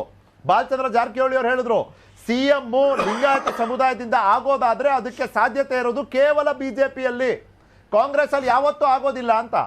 ಆ ಥರದ ಹೇಳಿಕೆಯ ಬೆನ್ನಲ್ಲಿ ಆ ಡ್ಯಾಮೇಜ್ ಅನ್ನ ಕೌಂಟರ್ ಮಾಡೋದಕ್ಕೆ MB ಪಾಟೀಲ್ ಅವ್ರು ಹೇಳ್ತಾರೆ, ಯಾಕಪ್ಪ ನಾನಿಲ್ವಾ, ನಾನು ಇದ್ದೀನಿ CM ರೇಸಲ್ಲಿ ಅಂತ. ಆಯ್ತು, CM ಬಗ್ಗೆ ನಿರ್ಧಾರ ಆಗಿಲ್ಲ, ಲಿಂಗಾಯತ CM ಅಭ್ಯರ್ಥಿ ಆಕಾಂಕ್ಷಿ ಇದ್ದಾರೆ ಅಂತ ಮಾತ್ರ ತೋರಿಸ್ಕೊಂಡ್ಬಿಟ್ರೆ ಸಾಕ? ಈ ವಿಭಜಿತ ಈ ಅನಿಶ್ಚಿತತೆಯಿಂದ ಒಂದು ರೀತಿಯಲ್ಲಿ ಸವಾಲನ್ನ ಎದುರಿಸ್ತಿರುವಂಥ ಸಮುದಾಯದ ಮತದಾರರು ನಿರ್ಧಾರಕ್ಕೆ ಇದು ಒಂದು ಆಧಾರ ಆಗುತ್ತಾ? ಚರ್ಚೆ ಮುಂದುವರಿಯುತ್ತೆ ಬ್ರೇಕ್ ನಂತರ. ಈ ಚರ್ಚೆಯಲ್ಲಿ ಈಗ ನಮ್ಮ ಜೊತೆ ಗುರುಸ್ವಾಮಿ ಅವರು ಕೂಡ ಇದ್ದಾರೆ. ಗುರುಸ್ವಾಮಿ ಅವರು ಜಿಲ್ಲಾಧ್ಯಕ್ಷರು ವೀರಶೈವ ಲಿಂಗಾಯತ ಮಹಾಸಭಾ. ನಮಸ್ಕಾರ ಗುರುಸ್ವಾಮಿ ಅವರೇ. ನಿಖಿಲ್ ಮಾತಾಡ್ತೀನಿ, ನನ್ನ ಧ್ವನಿ ಕೇಳ್ತಿದ್ಯಾ ಸರ್? ನಮಸ್ತೆ ಗುರುಸ್ವಾಮಿ ಅವರೇ. ಈ ಹೇಳಿಕೆ ಅರ್ಥೈಸುವಿಕೆ ಏನಂತೀರಿ ಅಪ್ಪ? ಸಮುದಾಯದವರು, ಸಮುದಾಯದ ಪ್ರತಿನಿಧಿಯಾಗಿ, ಸದಸ್ಯರಾಗಿ ನಿಮ್ಮ ಅಭಿಪ್ರಾಯ ಕೇಳ್ತಿದ್ದೀನಿ. ಫಸ್ಟ್ ವೈಯಕ್ತಿಕವಾಗಿ ಹೇಳಿ, ಆಮೇಲೆ ಸಮುದಾಯದ ಪರವಾಗೂ ಹೇಳಿ. ಸರ್ ನಮಸ್ತೆ. ಏನ್ ಸರಿಯಾಗಿ ಕೇಳ್ತಾ ಇಲ್ಲ. ಅಲ್ಲ, ನಾನು ಹೇಳಿದೆ ಈ ಸಿದ್ದರಾಮಯ್ಯನವರ ಹೇಳಿಕೆಯ ಅರ್ಥೈಸುವಿಕೆ, ನಿಮ್ಮ ಅಭಿಪ್ರಾಯ, ಸಮುದಾಯದ ಅಭಿಪ್ರಾಯ. ಸಿದ್ದರಾಮಯ್ಯನವರಿಗೆ ಅದು ಒಂಥರ ಮಾತಾಡೋ ಚಟ. ಅವ್ರಿಗೆ ಒಳ್ಳೆ ಸಮಯದಲ್ಲಿ ಸಮುದಾಯ ಕೆಣಕಿ ತಮ್ಗೆ ಆಗ್ತಕ್ಕಂಥ ಅನ್ಯಾಯವನ್ನ ಕರೆಕ್ಟ್ ಮಾಡ್ಕೊಳ್ಳೋಂತ ಸಮಯ ಅವ್ರದ್ದು. ಹಿಂದೆ ಕೂಡ ಇದೇ ರೀತಿ ವೀರಶೈವ ಲಿಂಗಾಯತನ ವಿಭಾಗ ಮಾಡ್ತಕ್ಕಂಥ ಕೆಲ್ಸಕ್ಕೆ ಹೋಗಿ ಕೈ ಸುಟ್ಕೊಂಡಿರೋದು ಅವ್ರಿಗಿನ್ನೂ ಎಚ್ಚೆತ್ಕೊಂಡಿಲ್ಲ. ಅವ್ರೇನೇ ಮಾತನಾಡ್ತಕ್ಕಂಥದ್ದಿದ್ರೆ ಮುಖ್ಯಮಂತ್ರಿ ಬೊಮ್ಮಾಯಿ ಭ್ರಷ್ಟ ಅನ್ಲಿ, ಮತ್ತೊಬ್ರು ಯಾರಿದಾರೆ ಅವ್ರ ಭ್ರಷ್ಟ ಅನ್ಲಿ, ಇಡೀ ಸಮುದಾಯವನ್ನೇ, ಲಿಂಗಾಯತ ಸಮುದಾಯವನ್ನೇ ಭ್ರಷ್ಟ ಅಂತಕ್ಕಂಥದ್ದು ಈ ಕರ್ನಾಟಕದ ಮತ್ತೆ ನಮ್ಮ ನಾಡಿನ ಎಲ್ಲಾ ವೀರಶೈವ ಲಿಂಗಾಯತ ನೋಡಿದ್ದಾರೆ. ಅದನ್ನೇನೇ ತಿರ್ಚಿ ಮಾತಾಡ್ಲಿಕ್ಕೆ ಆಗೋದಿಲ್ಲ. ಅವ್ರ ಇಡೀ ಸಮುದಾಯಕ್ಕೆ ಕ್ಷಮೆಯಾಚನೆ ಮಾಡ್ಬೇಕು. ಅದನ್ನ ಬಿಟ್ಟು ಅದನ್ನೇ ಪ್ರತಿಪಾದನೆ ಮಾಡ್ತಾ ಹೋದ್ರೆ ಅದು ಒಳ್ಳೆ ಬೆಳವಣಿಗೆ ಅಲ್ಲ ಅಂತ ನನ್ನ ಭಾವನೆ. ಐಶ್ವರ್ಯ ನೋಡಿ, ಸಮುದಾಯದಿಂದನೂ ನಿರೀಕ್ಷೆ ಇದೇ ರೀತಿ ಇರೋದು. ಚಿತ್ರಣ ಯಾವ ರೀತಿ ಬಿಂಬಿತ ಆಗ್ತಿದೆ. ಈಗ ಮೋದಿ ಅನ್ನೋರೆಲ್ಲ ಯಾಕೆ ಕಳ್ರು ಅಂದ್ಬಿಟ್ರೆ ಎಲ್ಲ ಮೋದಿಯವ್ರನ್ನು ಸೇರ್ಸಿ ಮಾತಾಡ್ದಂಗೆ ಆಗ್ಲಿಲ್ವಾ? ರಾಹುಲ್ ಗಾಂಧಿ ಎಕ್ಸಾಂಪಲ್. ಈಗ ಒಬ್ರು ಮುಖ್ಯಮಂತ್ರಿ ಲಿಂಗಾಯತರಿದ್ದಾರೆ, ಭ್ರಷ್ಟಾಚಾರದ ಮೂಲ ಅವರೇ ಅಲ್ವಾ ಅಂದ್ರೆ ಎಲ್ಲಾ ಲಿಂಗಾಯತ ಮುಖ್ಯಮಂತ್ರಿಗಳು ಅಥವಾ ಅಕ್ರಾಸ್ ಲಿಂಗಾಯತ ಕಮ್ಯುನಿಟಿ ಇರೋರೆಲ್ಲ ಭ್ರಷ್ಟರು ಅನ್ನೋ ರೀತಿಯಲ್ಲಿ ಚಿತ್ರಣ ಬಿಂಬಿಸೋದಕ್ಕೆ ಸಹಾಯಕ ಆಗೋದಿಲ್ವಾ? ಅವ್ರ ಉದ್ದೇಶ ಅನ್ನೋದು ಪ್ರಶ್ನೆನೇ ಅಲ್ಲ ಐಶ್ವರ್ಯ, ಯು ಅಂಡರ್ಸ್ಟ್ಯಾಂಡ್ ಬೆಟರ್. ಅವ್ರ ಉದ್ದೇಶ ಏನಿತ್ತು ಅನ್ನೋದು ಇಲ್ಲಿ ಪ್ರಶ್ನೆನೇ ಬರೋದಿಲ್ಲ. ಅವ್ರು ಏನು ಹೇಳಿದ್ದಾರೆ, ಅವರ ಮಾತಿನ ಅರ್ಥೈಸುವಿಕೆಗೆ ಇರುವಂತ ಆಸ್ಪದ, ಇದೆರಡೇ ಇರೋದು. ಪ್ಲೀಸ್ ನಿಖಿಲ್ ಅವ್ರೆ, ಅವ್ರು ಮಾತಾಡಿರೋದ್ನ ನೀವ್ ಆ ಕ್ಲಿಪ್ ತಗೊಳ್ಳಿ, ನೀವ್ ಪ್ಲೇ ಮಾಡಿ, ಯಾರನ್ನೇ ಕೇಳಿ ಬೇಕಾರೆ. ಅವ್ರು ಮಾತಾಡಿದ್ದು ಯಾರ ಬಗ್ಗೆ ಅಂತ, ಬೊಮ್ಮಾಯಿ ಅವ್ರಂತ ಅದಾದ್ಮೇಲೆ ಯಾರೋ ಅಂದಿದ್ದಕ್ಕೆ ಅದನ್ನು ಕ್ಲಾರಿಫೈ ಕೂಡ ಮಾಡಿದ್ದಾರೆ. ಆದ್ರೆ ನೀವು ಬ್ರೇಕಿಗೆ ಹೋಗೋಕ್ಕಿಂತ ಮುಂಚೆ ಒಂದೆರಡು ಬಹಳ ಮುಖ್ಯವಾದ ವಿಷಯಗಳ ಬಗ್ಗೆ ಮಾತಾಡಿದ್ರಿ. ಒಂದು, ಯಾವ ರೀತಿ ಬಿಜೆಪಿ ಮಾತಾಡ್ತಾ ಇದಾರೆ ಅಂದ್ರೆ, ನಾವೇನೋ ಕಾಂಗ್ರೆಸ್ ಅಲ್ಲಿ ನಮ್ಮಲ್ಲಿ ಲಿಂಗಾಯತರು ನಾಯಕರೇ ಇಲ್ಲ, ಲಿಂಗಾಯತರು ಮುಖ್ಯಮಂತ್ರಿಗಳೇ ಆಗಿಲ್ಲ ಅಂತಲ್ಲ. ಇಲ್ಲ ಸರ್, ಯಾವ್ದು ಲಿಂಗಾಯತ ಜನಾಂಗ ಮತ್ತೆ ಸಮುದಾಯ ಸಮಾಜ ಯಾವ್ದೇ ಒಂದು ರಾಷ್ಟ್ರೀಯ ಪಕ್ಷ ಆಗಿರ್ಲಿ, ಜಾತಿಯ ಏನಂತೀನಿ ಇಲ್ಲಿ ಪ್ರಾದೇಶಿಕ ಪಕ್ಷ ಆಗಿರ್ಲಿ, ಯಾರ್ದು ಸೊತ್ತಲ್ಲ, ಯಾರ್ದು ಆಸ್ತಿ ಅಲ್ಲ. ಲಿಂಗಾಯತ ಜನಾಂಗಕ್ಕೆ ನಾವ್ ಏನ್ ಮಾಡಿದೀವಿ ಅಂತ ಕೇಳ್ದಾಗ್ಲೂ ಕೂಡ ಬಸವ ಜಯಂತಿ ಒಂದು ಕಾರ್ಯಕ್ರಮ ಬಿಟ್ಬಿಡಿ, ಪ್ರತಿ ಒಂದು ಸರ್ಕಾರಿ ಆಫೀಸ್ ಅಲ್ಲಿ ಬಸವಣ್ಣನ್ ಫೋಟೋ ಯಾವ ಮುಖ್ಯಮಂತ್ರಿ ಹಾಕ್ಸಿದ್ದು ಅಂತ ಎಲ್ಲಾರ್ಗೂ ಗೊತ್ತು. ಆದ್ರೆ ನಾವ್ ಕೇಳೋದ್ ಇಷ್ಟೇ, ನೀವ್ ಇವಾಗ ಲಿಂಗಾಯತ ಸಿಎಂ ಅಂತ ಇಷ್ಟ ದೊಡ್ಡದಾಗಿ ಮಾತಾಡ್ತೀರಲ್ಲ, ನಿಮ್ ಸಿಟ್ಟಿಂಗ್ ಲಿಂಗಾಯತರು ಅವ್ರನ್ನೇ ಡಿಕ್ಲೇರ್ ಮಾಡಿಲ್ಲ ನೀವು ಆಗ್ಲೇ ಮುಂದಿನ ಮುಖ್ಯಮಂತ್ರಿ ಅಂತ. ನಮಗ್ ಚಾಲೆಂಜ್ ನೀಡ್ತಿರಲ್ಲ. MB ಪಾಟೀಲ್ ಅವರು ಕೂಡ ಬಹಳ ಪ್ರಬಲವಾದ ನಾಯಕರು, ಅವ್ರಿಗೂ ಆಸ್ಪಿರೇಷನ್ಸ್ ಇದೆ ಅಂದ್ರೆ, ಅವರು ಮುಖ್ಯಮಂತ್ರಿ ಆಗೋ ಆಸೆ ಇದೆ ಅಂದ್ರೆ ಪ್ರತಿಯೊಬ್ಬರಿಗೂ ಗೊತ್ತು. ಸಾಮೂಹಿಕ ನಾಯಕತ್ವದಲ್ಲಿ ನಾವು ಹೋಗ್ತಾ ಇದೀವಿ, ಮುಂದ್ ಹೋಗ್ತಾ CLP ಮೀಟಿಂಗ್ ಅಲ್ಲಿ ನಿರ್ಧಾರ ಆಗತ್ತೆ ಅಂತ. ನಾವ್ ಬಿಜೆಪಿ ಕೇಳ್ತಾ ಇರೋದು, ನಿಮ್ ಸಿಟ್ಟಿಂಗ್ CM ಲಿಂಗಾಯತರಾದ್ಮೇಲೆ ಅವ್ರನ್ನೇ ನೀವು ಪುನಃ ಡಿಕ್ಲೇರ್ ಮಾಡಿಲ್ಲ ಅಂದ್ರೆ ಲಿಂಗಾಯತ ಜನಾಂಗಕ್ಕೆ ಏನ್ ಮೆಸೇಜ್ ಹೋಗುತ್ತೆ? ಎಲೆಕ್ಷನ್ ಇವ್ರ ಜೊತೆ ಮಾಡ್ತೀವಿ, ಮುಂದಾದ್ಮೇಲೆ ಬೇರೆ ಯಾರು ನಾಗ್ಪುರಿಂದ ಬರ್ಬೋದು ಅಂತ ಜನಕ್ಕೆ ಹೆದರಿಕೆ ಆಗಲ್ವಾ? ಪ್ರಹ್ಲಾದ್ ಜೋಶಿ ಅವ್ರ ಮೇಲೆ, BL ಸಂತೋಷ್ ಅವ್ರ ಮೇಲೆ ಬಿಜೆಪಿಯಲ್ಲಿ ಇದ್ದ ನಾಯಕರು ಏನ್ ಹೇಳಿದ್ದಾರೆ? ಯಾರನ್ನ ಮುಗಿಸ್ತಾ ಇದಾರೆ, ಯಾವ ಜನಾಂಗದ ನಾಯಕರನ್ನ ಮುಗಿಸ್ತಾ ಇದಾರೆ, ಯಾವ ನಾಯಕತ್ವನ ಕಡೆಗಣಿಸ್ತಾ ಇದಾರೆ ಅಂತ ಮಾತಾಡಿದ್ದಾರೆ. ನೀವು ಬಹಳ ಸೂಕ್ಷ್ಮದಿಂದ ಗಮನಿಸ್ಬೇಕು ನಿಖಿಲ್ ಅವ್ರೆ. ಅಲ್ಲ, ಇಲ್ಲಿ ನೋಡಿ, ನೀವು ಬಸವಣ್ಣನ ಫೋಟೋ ಹಾಕಿದ್ರಿ ಅಂದ ತಕ್ಷಣ ಪ್ರತ್ಯೇಕ ಧರ್ಮ ಮಾಡೋದಕ್ಕೆ ಅದು ಅನುಮತಿ ಅಲ್ಲ ಅಲ್ವಾ? ಬಸವಣ್ಣನ ಫೋಟೋ ಹಾಕಿದ್ರಿ ಅಂದ ತಕ್ಷಣ ಲಿಂಗಾಯತರು ಭ್ರಷ್ಟರು ಅಂತ ಹೇಳೋದಕ್ಕೆ ಅದು ಅನುಮತಿ ಅಲ್ಲ. ಅದು ನೀವು ಮಾಡಿದ್ದೀರಿ, ಅದನ್ನ ಕೂಡ ಅಭಿನಂದನೆ ಮಾಡ್ತಾರೆ ಸಮುದಾಯದವರು, ಇಡೀ ರಾಜ್ಯದವ್ರು ಮಾಡ್ತಾರೆ. ಆ ಪ್ರಜಾಪ್ರಭುತ್ವದ ಪರಿಕಲ್ಪನೆ ಅವತ್ತಿನ ದಿನ 12ನೇ ಶತಮಾನದಲ್ಲಿ ತೋರಿಸಿದಂಥ ಬಸವಣ್ಣನವರು, ಅವ್ರ ಬಗ್ಗೆ ನಮಗೆ ಹೆಮ್ಮೆ ಇದೆ, ನಮ್ಮ ನೆಲದಲ್ಲಿ ಅವ್ರು ಹುಟ್ಟಿದ್ದಾರೆ ಅನ್ನೋದ್ರ ಬಗ್ಗೆ ನಮಗೆ ಭಾಳ ಅತಿ ದೊಡ್ಡ ಪ್ರಮಾಣದ ಒಂದು ಗರ್ವ ಕೂಡ ಇದೆ. ಹಂಗಂದ್ಬಿಟ್ಟು ನೀವು ಲಿಂಗಾಯತ, ಭ್ರಷ್ಟ, ಮುಖ್ಯಮಂತ್ರಿ ಈ ಮೂರು ಪದಗಳನ್ನ ಒಂದೇ ಸತಿ ಬಳಸ್ಬಿಟ್ರಿ. ಭಗವಂತ್ ಕುಮಾರ್ ಮಾತನಾಡ್ತಾರೆ, ಇಲ್ಲ ಭಗವಂತ್ ಕುಮಾರ್ ಮಾತಾಡ್ತಾರೆ. ಒಂದು ನಿಮಿಷ, ಭಗವಂತ್ ಕುಮಾರ್ ಇಲ್ಲಿ ಪ್ರಶ್ನೆ ಇರೋದು ಇಷ್ಟೇ ಆಯ್ತಾ? KPCC ರಾಜ್ಯಾಧ್ಯಕ್ಷರು ಹೇಳಿದ್ರು ಲಿಂಗಾಯತರ ಡ್ಯಾಮು ಒಡೆದೋಗಿದೆ. ಅಲ್ಲ, ಒಂದು ನಿಮಿಷ ಕುಮಾರೇ, ಲಿಂಗಾಯತ ಅನ್ನೋ ಡ್ಯಾಮು ಒಡೆದೋಗಿದೆ. ಆ ಲಿಂಗಾಯತ ಡ್ಯಾಮ್ ಅಲ್ಲಿ ಇದ್ದಂತ ನಾಯಕರೆಲ್ಲ ಈಗ ಸೋರಿಕೆ ಆಗಿ ಡ್ಯಾಮ್ ಇಂದ ಹೊರಗೆ ಹರಿದು ಬಂದು ಕಾಂಗ್ರೆಸ್ ಸೇರ್ಕೋತಿದ್ದಾರೆ, ಕಾಂಗ್ರೆಸ್ ಅನ್ನೋ ಸಮುದ್ರಕ್ಕೆ ಸೇರ್ಕೋತಿದ್ದಾರೆ ಅಂತ. ಈಗ ಈ ಹೇಳಿಕೆ ನಿಮಗೆ ಇಟ್ಟಿಗೆಗಳು ಕೊಟ್ಟಿದ್ಯಾ ಅಂತ? ಎಲ್ಲೆಲ್ಲಿ ಒಡೆದೋಗಿದೆ ಅಲ್ಲೆಲ್ಲ ಕಟ್ಟಲಿಕ್ಕೆ ಮತ್ತೆ ಇಟ್ಟಿಗೆ ಕೊಡ್ತಾ ಅಂತ? ಕುಮಾರೇ ಪ್ಲೀಸ್.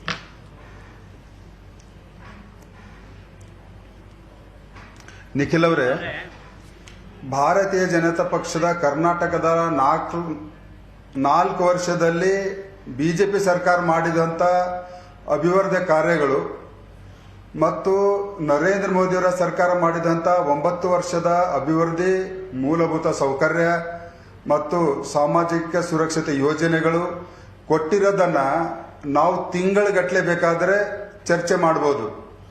ಐಶ್ವರ್ಯ ಅವರು ಹೇಳ್ತಾ ಇದ್ರು ಅಭಿವೃದ್ಧಿಯ ಚರ್ಚೆ ಅವ್ರ ಹತ್ರ ಇಲ್ಲ, ಅಭಿವೃದ್ಧಿ ಮಾಡಿಲ್ಲ, ಚರ್ಚೆ ಇಲ್ಲ ಅಂತ. ಇದು ಸರಾಸಗಟವಾಗಿ ಇದನ್ನ ತಳ್ಳ ಹಾಕ್ತೀನಿ. ಮತ್ತು ಅಭಿವೃದ್ಧಿಗೆ ನಾವು ಮಾಡಿದಷ್ಟು ಅಭಿವೃದ್ಧಿಯಲ್ಲಿ ಇಡೀ ದೇಶದಲ್ಲಿನೇ ಇವತ್ತು ನೋಡ್ತಾ ಇದೆ. ಹೀಗಾಗಿ ಡಬಲ್ ಇಂಜಿನ್ ಸರ್ಕಾರದ ಯೋಜನೆಗಳು ಮತ್ತು ಲಾಭಾರ್ಥಿಗಳು ಇವತ್ತು ಇಡೀ ಕರ್ನಾಟಕದಲ್ಲಿ ಸುಮಾರು 5.5 ಕೋಟಿ ಜನ ಲಾಭಾರ್ಥಿಗಳಿದ್ದಾರೆ. ಅದನ್ನ ದಿಕ್ಕು ತಪ್ಪಿಸುವಂತ ಐಶ್ವರ್ಯ ಅವರ ಮಾತಿಗೆ ನಾನು ನಿಲ್ಲಿಸ್ತೇನೆ. ಮತ್ತೆ ಈಗ DK ಶಿವಕುಮಾರ್ ಅವರು ಲಿಂಗಾಯತರ ಡ್ಯಾಮ್ ಒಡೆದು ಹೋಗಿದೆ ಅನ್ನುವಂಥದ್ದನ್ನ ಎಷ್ಟು ಕೀಳ ಮಟ್ಟದ ಶಬ್ದನ ಬಳಸಿದ್ದಾರೆ. ಶೆಟ್ಟರ್ ಅವರು ಮತ್ತು ಸೌದಿ ಅವರು, ಭಾರತೀಯ ಜನತಾ ಪಕ್ಷ ಅವರಿಗೆ ಪರ್ಯಾಯ ಜವಾಬ್ದಾರಿಯನ್ನು ಕೊಡಬೇಕು ಅನ್ನುವಂಥ ಉದ್ದೇಶದಿಂದ ಪ್ರತಿ ಚುನಾವಣೆಯಲ್ಲಿ ಅನೇಕ ಸಿಟ್ಟಿಂಗ್ MLAಗಳಿಗೆ, ಹಿರಿಯರಿಗೆ ಪರ್ಯಾಯವಾಗಿ ಜವಾಬ್ದಾರಿಯನ್ನು ಕೊಡುವಂಥ ತಂತ್ರಗಾರಿಕೆನೇ ಇರ್ತದೆ.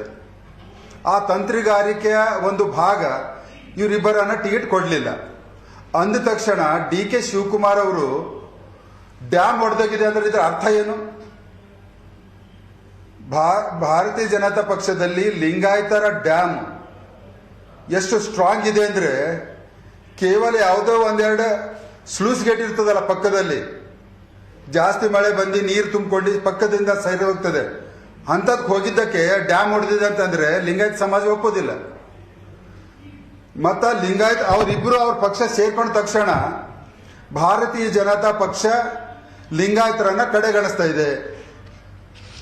ಯಾವುದೇ ಕಾರಣಕ್ಕೆ ಅವರಿಬ್ರು ಪಕ್ಷ ಸ್ವಇಚ್ಛೆಯಿಂದ ಸ್ವಾರ್ಥಕ್ಕಾಗಿ ಪಕ್ಷವನ್ನು ಬಿಟ್ಟು ಹೋದವರಿಗೆ ಭಾರತೀಯ ಜನತಾ ಪಕ್ಷ ಅವಮಾನಗೊಳಿಸೋದಾಗ್ಲಿ ಕಡೆಗಣಿಸೋದಲ್ಲಿ ಪ್ರಶ್ನೆನೇ ಇಲ್ಲ. ಆದರೆ ಕಾಂಗ್ರೆಸ್ಸಿನವರು ನಿಮ್ಮ ಪಕ್ಷದಲ್ಲಿರುವಂತ ಶಾಮನೂರು ಶಿವಶಂಕರಪ್ಪನವರು ವೀರಶೈವ ಲಿಂಗಾಯತ ಮಹಾಸಭೆಯ ಅಂತಾರಾಷ್ಟ್ರೀಯ ಅಧ್ಯಕ್ಷರು, ಈಶ್ವರ್ ಖಂಡ್ರೆ ಅವರು ಪ್ರಧಾನ ಕಾರ್ಯದರ್ಶಿಗಳು, MB ಪಾಟೀಲ್ರು, ಅವರೆಲ್ಲರೂ ಹೋಗಿ ನಮ್ಮ ಸಮುದಾಯಕ್ಕೆ ಒಂದು 60ರಿಂದ 70 ಟಿಕೆಟ್ಗಳನ್ನು ಹಂಚಿಕೆ ಮಾಡಿ ಅನ್ನುವಂಥದ್ದನ್ನ ವಿನಂತಿಗೆ ಕಾಂಗ್ರೆಸ್ ಪಕ್ಷದವರು ಸ್ಪಂದನೆ ಮಾಡಿರುವುದೆಷ್ಟು? ಕೇವಲ 47 ಜನರಿಗೆ ಮಾತ್ರ ಟಿಕೆಟ್ ಅನ್ನು ಕೊಟ್ಟಿದ್ದಾರೆ. ಭಾರತೀಯ ಜನತಾ ಪಕ್ಷದಲ್ಲಿ ಯಾವ ವೀರಶೈವ ಲಿಂಗಾಯತ ಮುಖಂಡರು ಕೂಡ ಪಕ್ಷದ ನೇತೃತ್ವಕ್ಕೆ ಹೋಗಿ ನಮ್ಮ ಸಮುದಾಯಕ್ಕೆ ಇಂತಿಷ್ಟು ಟಿಕೆಟ್ ಕೊಡಿ ಅನ್ನುವಂಥದ್ದನ್ನ ನಾವು ಯಾರು ಮಾಡಿಲ್ಲ. ಆದರೂ ಕೂಡ ಭಾರತೀಯ ಜನತಾ ಪಕ್ಷ ವೀರಶೈವ ಲಿಂಗಾಯತರಿಗೆ ಹಳೆಬರನ್ನ ಮತ್ತು ಹೊಸ ಮುಖಗಳಿಗೆ ಸುಮಾರು 67 ಜನರನ್ನ ಇವತ್ತು ಟಿಕೆಟ್ ಹಂಚಿಕೆ ಮಾಡಿದೆ. ಹೀಗಾದ್ರೆ ಕಾಂಗ್ರೆಸ್ ನಡೆಸಿಕೊಳ್ಳುವಂತ ಲಿಂಗಾಯತರಿಗೆ ಪಕ್ಷದಲ್ಲಿ ನಡೆಸುವಂತ ರೀತಿ ನೋಡಿ ಭಾರತೀಯ ಜನತಾ ಪಕ್ಷ ವೀರಶೈವ ಲಿಂಗಾಯತರಿಗೆ ಆದ್ಯತೆಯನ್ನು ಕೊಡುವಂತದ್ದನ್ನು ತಾವು ನೋಡಬಹುದು, ಇಲ್ಲಿ ಸ್ಪಷ್ಟವಾಗಿ ಕಾಣಿಸ್ತಾ ಇದೆ. ಹೀಗಾಗಿ ಕಾಂಗ್ರೆಸ್ಸಿನವರು ಎಂದೂ ವೀರಶೈವ ಲಿಂಗಾಯತರನ್ನ ನಮ್ಮ ಭಾರತೀಯ ಜನತಾ ಪಕ್ಷ ಹೋಲಿಸುವಂತ ಕಾರ್ಯವನ್ನ ಮಾಡಿಲ್ಲ. ಮತ್ತು ಅವ್ರ ಹತ್ರ ಯಾವುದೇ ವಿಷಯಗಳು ಇಲ್ಲಾರದ ಕಾರಣಕ್ಕೆ ಗ್ಯಾರಂಟಿ ಕಾರ್ಡ್ಗಳನ್ನ ತಂದಿದ್ದಾರೆ.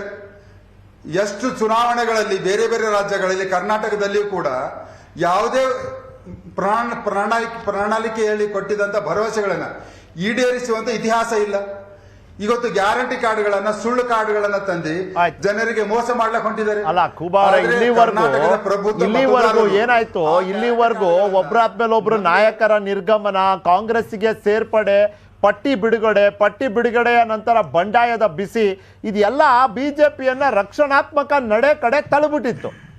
ಆದರೆ ಈ ಹೇಳಿಕೆ ಮತ್ತೊಮ್ಮೆ ನಿಮಗೆ ಆಕ್ರಮಣಕಾರಿ ಮನಸ್ಥಿತಿ ಮತ್ತೆ ಸ್ಥಾನ ಕೊಟ್ಟಿದೆ ಅಂತ ನೀವು ಭಾವಿಸ್ತೀರಾ? ರಾಜಕೀಯವಾಗಿ ಕೇಳ್ತಿದ್ದೀನಿ. ಇಲ್ಲ ನಿಖಿಲ್ ಜಿ, ಐಶ್ವರ್ಯ ಬಂದೆ. ಚುನಾವಣೆಯ ಸಂದರ್ಭದಲ್ಲಿ ಮತ್ತು ಟಿಕೆಟ್ ಹಂಚಿಕೆ ಸಂದರ್ಭದಲ್ಲಿ ನಮ್ಮ ವರಿಷ್ಠರು ತಗೊಳ್ಳುವಂತ ನಿರ್ಧಾರಗಳಲ್ಲಿ ಕೆಲವರಿಗೆ ಸಿಗ್ಲಿಲ್ಲ ಅಂದ್ರೆ ಅಸಮಾಧಾನ ಆಗೋದು ಸಹಜ. ಆದ್ರೆ ಅಸಮಾಧಾನಕ್ಕೆ ಸಮಾಧಾನ ಪಡಿಸುವಂತ ನಮ್ಮ ಭಾರತೀಯ ಜನತಾ ಪಕ್ಷದಲ್ಲಿ ವ್ಯವಸ್ಥೆಯೂ ಕೂಡ ಇದೆ. ಸಮಾಧಾನ, ಪ್ರತಿಯೊಬ್ಬ ಸಣ್ಣ ಕಾರ್ಯಕರ್ತನ ಅಸಮಾಧಾನಕ್ಕೆ ಕೂಡ ನಾವು ಸಮಾಧಾನವನ್ನು ಮಾಡಿಸುವಂತ ನಮ್ಮ ಕಾರ್ಯ ಪದ್ಧತಿ ಇದೆ. ಹೀಗಾಗಿ ಆ ನಿರಂತರ ಪ್ರಕ್ರಿಯೆಯನ್ನು ನಾವು ಮಾಡ್ಕೊತಾ ಬಂದಿದ್ದೀವಿ. ಇದರಲ್ಲಿ ನಾವು ಯಾವುದಾದ್ರೂ ಇದರಲ್ಲಿ ಹೇಳಿಕೆಯಿಂದ ನಮ್ಗೆ ತಪ್ಪಾಗಿದೆ ಅಂತಲ್ಲ. ಸಿದ್ದರಾಮಯ್ಯನವರು ಉದ್ದೇಶಪೂರ್ವಕ ಹೇಳಿದ್ದನ್ನ ವೀರಶೈವ ಲಿಂಗಾಯತ ಸಮಾಜ ಮನನೊಂದಿದೆ. ಅದಕ್ಕೆ ಪ್ರತಿಕಾರದಿಂದ ಇವತ್ತು ಸ್ವಾಮೀಜಿಗಳಿಗಾಗಲಿ, ಸಂಘಗಳ ಅಧ್ಯಕ್ಷರುಗಳಾಗಲಿ, ಸಾಮಾನ್ಯ ಒಬ್ಬ ಜಾತಿಯ ಮುಖಂಡನಾಗಲಿ ಇದನ್ನ ಪ್ರತಿಭಟಿಸುವಂತ ಒಂದು ಹೇಳಿಕೆಗಳು ಬರ್ತಾ ಇದ್ದಾವೆ. ಹೀಗಾಗಿ ಸಿದ್ದರಾಮಯ್ಯನವರ ಮನಸ್ಥಿತಿ ಯಾವ ರೀತಿ ಇದೆ ಅನ್ನುವಂಥದ್ದನ್ನ ಇವತ್ತು ಇಡೀ ಕರ್ನಾಟಕದಲ್ಲಿ ವೀರಶೈವ ಲಿಂಗಾಯತ ಸಮಾಜ ಎತ್ತಿ ತೋರಿಸ್ತಾ ಇದೆ. ಐಶ್ವರ್ಯ ಬಂದೆ ಒಂದ್ ನಿಮಿಷ. ರಾಜು ಗೌಡ್ರೆ ಮನಸ್ಥಿತಿ ಅಂತಾರೆ, ಉದ್ದೇಶ ಪೂರ್ವಕ ಅಂತಾರೆ. ನೀವು ರಾಜಕೀಯ ವಿರೋಧಿ ಇದ್ದೀರಿ ಆಯ್ತಾ? ಈ ಒಂದು ಹೇಳಿಕೆಯಿಂದ ನಿಮಗೆ ಅಥವಾ ನಿಮ್ಮ ಪಕ್ಷಕ್ಕೆ ಬಹಳ ದೊಡ್ಡ ಪ್ರಮಾಣದ ಲಾಭ ಆಗುತ್ತೆ ಅನ್ನೋದಲ್ಲ ಪ್ರಶ್ನೆ ಇರೋದು ರಾಜಕಾರಣ, ಹೇಳಿಕೆ, ಎಲೆಕ್ಷನ್ ಸಂದರ್ಭ, ಸಮುದಾಯಕ್ಕೆ ಸಂಬಂಧಪಟ್ಟಂತ ಒಂದು ಸಂವೇದನೆ. ನೋಡಿ ಪ್ಲೀಸ್, ನೇರವಾಗಿ ಭಗವಂತ ಖೂಬಾ ಸಾಹೇಬ್ರು ಈಗ ಒಂದು ಮಾತು ಹೇಳಿದ್ರು, ನಾವೆಲ್ಲರಿಗಿಂತ ಅತಿ ಹೆಚ್ಚು ಲಿಂಗಾಯತರಿಗೆ ಸೀಟ್ಗಳು ಹಾಕೋ ಟಿಕೆಟ್ಗಳು ಕೊಟ್ಟು. ಇದ್ರ ಉದ್ದೇಶ ಏನು ಅಂದರೆ, ಒಂದು ಜನಾಂಗದಲ್ಲಿ ಹತ್ತಿರೋವಂಥ ಬೆಂಕಿಲಿ ಅಡುಗೆ ಮಾಡ್ಕೋಬೇಕು ಅನ್ನೋ ಒಂದು ಚಿಂತನೆ ಇವರಲ್ಲೇ ಕಾಣ್ತಾ ಇದೆ. ಒಂದು ಜನಾಂಗದ, ಈಗ ಯಡಿಯೂರಪ್ಪ ನಮ್ಮ ಸಿದ್ದರಾಮಯ್ಯನವ್ರು ಮಾತಾಡಿದ್ರು, ನಮ್ಮ ಕಡೆ ಒಂದು ಗಾದೆ ಮಾತು ಹೇಳ್ತಾರೆ, ಮಾತು ಆಡೋವರೆಗೂ ನಮ್ಮ ದೀನ, ಮಾತಾಡಿದ ಮೇಲೆ ಅದರ ದೀನ. ಮಾತು ಅವ್ರ ಬಾಯಿಂದ ಆಚೆ ಬಂದಿದೆ, ಮುಗಿದೋಯ್ತು. ಅದಕ್ಕೆ ಎಷ್ಟೇ ಸಮಜಾಯಿಸಿ ಕೊಟ್ರು ಹಳೆ ಗೋಡೆಗೆ ಪೇಂಟ್ ಹೊಡೆದಂಗೆ, ತೇಪ ಮಾಡ್ದಂಗೆ. ಅದ್ರ ಬದಲು ನೇರವಾಗಿ ಸಿದ್ದರಾಮಯ್ಯನವರು ಗೊತ್ತಿದ್ದೋ ಗೊತ್ತಿಲ್ಲದಲೇನೋ ತಪ್ಪಾಯಿತೋ ಗೊತ್ತಿಲ್ಲ, ಒಂದೇ ಒಂದು ಸಮರ್ಥಿಸ್ಕೊಳ್ಳಿ. ಇಷ್ಟೆಲ್ಲ ಯಾಚಿಸ್ಬಿಟ್ರೆ ಒಂದು ಜನಾಂಗದಲ್ಲಿ ಕ್ಷಮೆ ಯಾಚಿಸ್ಬಿಟ್ರೆ ತಪ್ಪು ಮಾಡಿದೀನಿ ಅಂತ ಒಪ್ಕೊಂಡಂಗಾಯ್ತಲ್ಲ. ಇದೊಂಥರ ಕ್ಯಾಚ್ 22 ಸಿಚುವೇಶನ್. ಇಲ್ಲಿ ಕ್ಯಾಚ್ 22 ಅಲ್ಲ, ಈಗ ಮಾತಿನ ಬರದಲ್ಲಿ ಅವರು ಈಗ ಸಮರ್ಥಿಸ್ಕೊಳ್ಳೋ ಬರದಲ್ಲಿ ಇನ್ನೂ ಒಂದಷ್ಟು ಬೇರೆಯವರಿಗೆ ಆಹಾರ ಆಗುವ ಬದಲು ಈಗ ಅವರ ಆತ್ಮಸಾಕ್ಷಿಗೆ ಗೊತ್ತಿರುತ್ತೆ. ಈಗ ಪ್ರತಿಯೊಬ್ರು ನಾನೊಬ್ಬ ಒಂದು ಪಕ್ಷದ ವಕ್ತಾರನಿಗಿಂತ ಹೆಚ್ಚಾಗಿ ಯೋಚನೆ ಮಾಡ್ತೀವಿ. ಕುಮಾರಣ್ಣವ್ರ ವಿಚಾರದಲ್ಲಿ, ಬ್ರಾಹ್ಮಣರ ವಿಚಾರದಲ್ಲಿ ಚರ್ಚೆ ಆಯಿತು. ಅಕಸ್ಮಾತ್ ಆ ಜನಾಂಗಕ್ಕೆ ನನ್ನಿಂದ ನೋವಾಗಿದ್ರೆ ಕ್ಷಮೆ ಇರಲಿ ಅಂತ ಕುಮಾರಣ್ಣವ್ರು ಹೇಳಿದ್ರು. ಅವತ್ತಿಗೆ ಅಲ್ಲಿಗೆ ಆ ವಿಷಯ ಮುಗಿದೋಯ್ತು, ಮತ್ತೆ ಚರ್ಚೆಗೆ ಬರಲಿಲ್ಲ, ಗ್ರಾಸನೂ ಆಗಲಿಲ್ಲ ಆ ವಿಚಾರಗಳು. ಒಂದು ಜನಾಂಗನ ನಾನು ಮಾತಾಡಲಿಲ್ಲ. DNA ಬಗ್ಗೆ ಮಾತಾಡಿದೆ. ಜೋಶಿಯವ್ರ ವಿಚಾರಕ್ಕೆ ಬಂದಾಗ DNA ಬಗ್ಗೆ ನಾನು ಚರ್ಚೆ ಮಾಡಿದೆ ಅಂತೇಳಿ ಅವ್ರನ್ನ ಇಂಡಿವಿಜುವಲ್ ಆಗಿ ಮರಾಠ DNA ಬಗ್ಗೆ ಮಾತಾಡಿದೆ ಅಂತೇಳಿ ನೇರವಾಗಿ ಅದನ್ನು ಹೇಳಿದ್ರು. ಕಡೆಗೆ ಅದರಿಂದ ಏನೋ ಒಂದು ಜನಾಂಗಕ್ಕೆ ನೋವಾಗಿದೆ, ನನ್ನಿಂದ ತಪ್ಪಾಗಿದೆ, ಆಗಿದ್ರೆ ಕ್ಷಮೆ ಯಾಚಿಸ್ಬಿಟ್ಟು. ಸೊ ಅಲ್ಲಿಗೆ ಮುಗಿದೋಯ್ತು. ಯಾವ ಜನಾಂಗನೇ ಆಗಲಿ, ಯಾವ ಒಬ್ಬ ವ್ಯಕ್ತಿನೇ ಆಗಲಿ ವೈಯಕ್ತಿಕವಾಗಿ ನಿಲ್ಲಿಸುವಂಥ ಹಕ್ಕು ಯಾರಿಗೂ ಇಲ್ಲ. ಇದನ್ನ ಇವರು BJP-ಯವರು ನಮ್ಮ ಕಡೆ ಇನ್ನೂ ಒಂದು ಗಾದೆ ಮಾತು ಹೇಳ್ತಾರೆ, ರೊಟ್ಟಿ ಅಳಿಸಿತ್ತು ನಾಯಿ ಹಸ್ತಿತ್ತು. ಅಂದರೆ ಅವರು ಯಾವುದೇ ಅಭಿವೃದ್ಧಿ ಕಾರ್ಯಕ್ರಮದಲ್ಲಿ ಮುಂದಿರಲಿಲ್ಲ. ಸಾಕಷ್ಟು ಹಗರಣಗಳಾಗಿತ್ತು, 40% ಕಮಿಷನ್ ಆಗಿರ್ಬೋದು. ಆಮೇಲೆ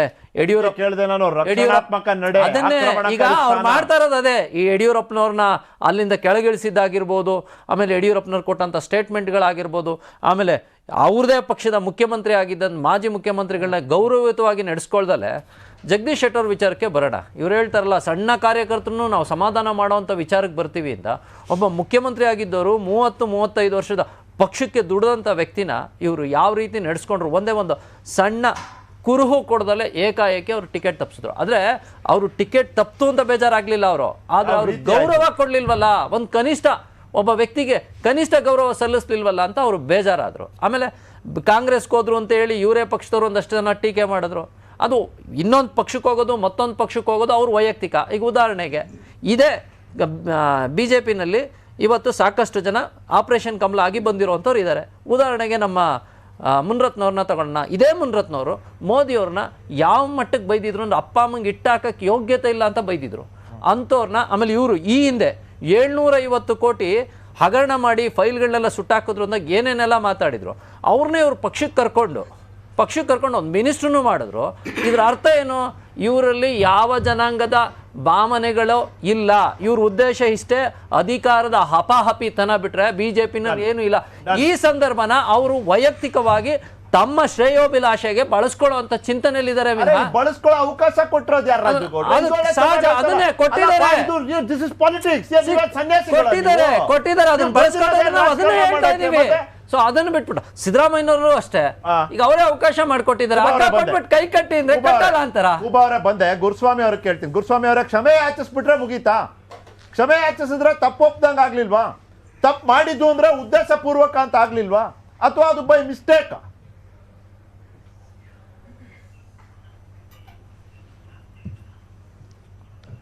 ಗುರುಸ್ವಾಮಿ ಅವ್ರಿಗೆ ಕೇಳ್ತಾ?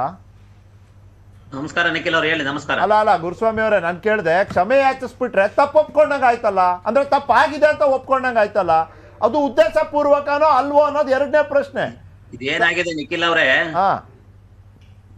ವಾಕ್ಚಾತುರ್ಯ ಉಳ್ಳವ್ರನ್ನ ಕೂರಿಸಿ ಸಮರ್ಥನೆ ಮಾಡ್ತಕ್ಕಂಥ ಸಮಯ ಇಲ್ಲ ಇದು. ಇದು ಆಗಿದ್ರೆ ಏನಂದ್ರೆ, ಮಾತು ಆಡಿದ್ರೆ ಹೋಯ್ತು, ಮುತ್ತು ಹೊಡೆದ್ರೆ ಹೋಯ್ತು. ಸೂಜಿ ಯಾವ ಜೀವಂತ ಇರ್ತಕ್ಕಂಥ ಪ್ರಾಣಿಗಳಿಗೆ ಯಾವುದೇ ಸೂಜಿಯನ್ನು ಚುಚ್ಚಿದ್ರೆ ಎಲ್ಲರಿಗೂ ನೋವಾಗುತ್ತೆ. ಹಾಗೆ ಸಮುದಾಯದ ಬಗ್ಗೆ ಮಾತನಾಡಿದ್ರೆ ಎಲ್ಲ ಸಮುದಾಯದ ಪ್ರತಿಯೊಬ್ಬ ವ್ಯಕ್ತಿಗೂ ನೋವಾಗುತ್ತೆ. ಕಾಂಗ್ರೆಸ್ನಲ್ಲಿ ಶಾಮನೂರ್ ಶಿವಶೇಖರಪ್ಪ ಇಲ್ವಾ, MB ಪಾಟೀಲ್ ಇಲ್ವಾ, ಈಶ್ವರ್ ಖಂಡ್, ಜಗದೀಶ್ ಶೆಟ್ಟರ್ ಇಲ್ವಾ, ಇದಾರೆ. ಆದ್ರೆ ಅವ್ರಿಗೆ ನೋವಾಗಲ್ವಾ? BJP ಪಕ್ಷದ ಕೂಬಾ ಪಕ್ಕದಲ್ಲಿ ಕೂತಿದ್ದಾರೆ, ಅವ್ರಿಗೆ ನೋವಾಗಲ್ವಾ? ಅದೇ ನಾವು ಬೇರೆ ಸಮುದಾಯದ ಬಗ್ಗೆ ಅವ್ರಿಗೂ ನೋವಾಗುತ್ತಲ್ವಾ? ಆಗಿರ್ತಕ್ಕಂಥ ಮಾತಿಗೆ ಸಮರ್ಥನೆ ಮಾಡೋದ್ಕಿಂತ ಆಗಿರುವನ್ನ ತಪ್ಪನ್ನ ಒಪ್ಪಿ ಕ್ಷಮೆಯಾಚನೆ ಮಾಡ್ತಕ್ಕಂಥದ್ದು ಸೂಕ್ತವಾದ್ದು. ಮೌನ ಮಾತು ಬೆಳ್ಳಿ ಆದ್ರೆ ಮೌನ ಬಂಗಾರ. ಮಾತನ್ನೇ ಆಡಿ ನಾನು ಹಾಗೆ ಹೀಗೆ ಅವ್ರಿಗೆ ಹೇಳಿದ್ದು ಇವ್ರಿಗೆ ಹೇಳಿದ್ದು ಅಂತಕ್ಕಂಥದ್ದು ನಿಮ್ಮಲ್ಲಿ ಆಡಿಯೋ ಇದೆ, ಇಡೀ ಜಗತ್ತೇ ನೋಡಿದೆ. ನೋಡಿರ್ತಕ್ಕಂಥದ್ದನ್ನೇ ಮತ್ತೆ ಅದನ್ನ ಪ್ರತಿಪಾದನೆ ಸಮರ್ಥನೆ ಮಾಡ್ತಕ್ಕಂಥದ್ದು ಸೂಕ್ತವಾದ್ದಲ್ಲ. ಎಷ್ಟೇ ಜನ ಸಮರ್ಥನೆ ಮಾಡ್ಲಿಕ್ಕೆ ಹೋದ್ರು ಸಹ ಇವರು ಅವರ ಏನೋ ಒಂದು ಅವ್ರನ್ನ ಓಲೈಸಿಕೊಳ್ಳೋದಕ್ಕೆ ಮಾತಾಡ್ತಾರೆ ಅಂತಕ್ಕಂಥದ್ದು ಅಷ್ಟೇ ಭಾಸವಾಗ್ತದೆ ವಿನ ಇದಾಗಿರೋದನ್ನ ತಪ್ಪು ಅಂತ ಇವರೆಲ್ಲರೂ ಸೇರಿ ಹೇಳಿ ಸಮುದಾಯದವನ್ನ ಕ್ಷಮೆಯಾಚನೆ ಮಾಡ್ತಕ್ಕಂಥದ್ದು ಸೂಕ್ತ.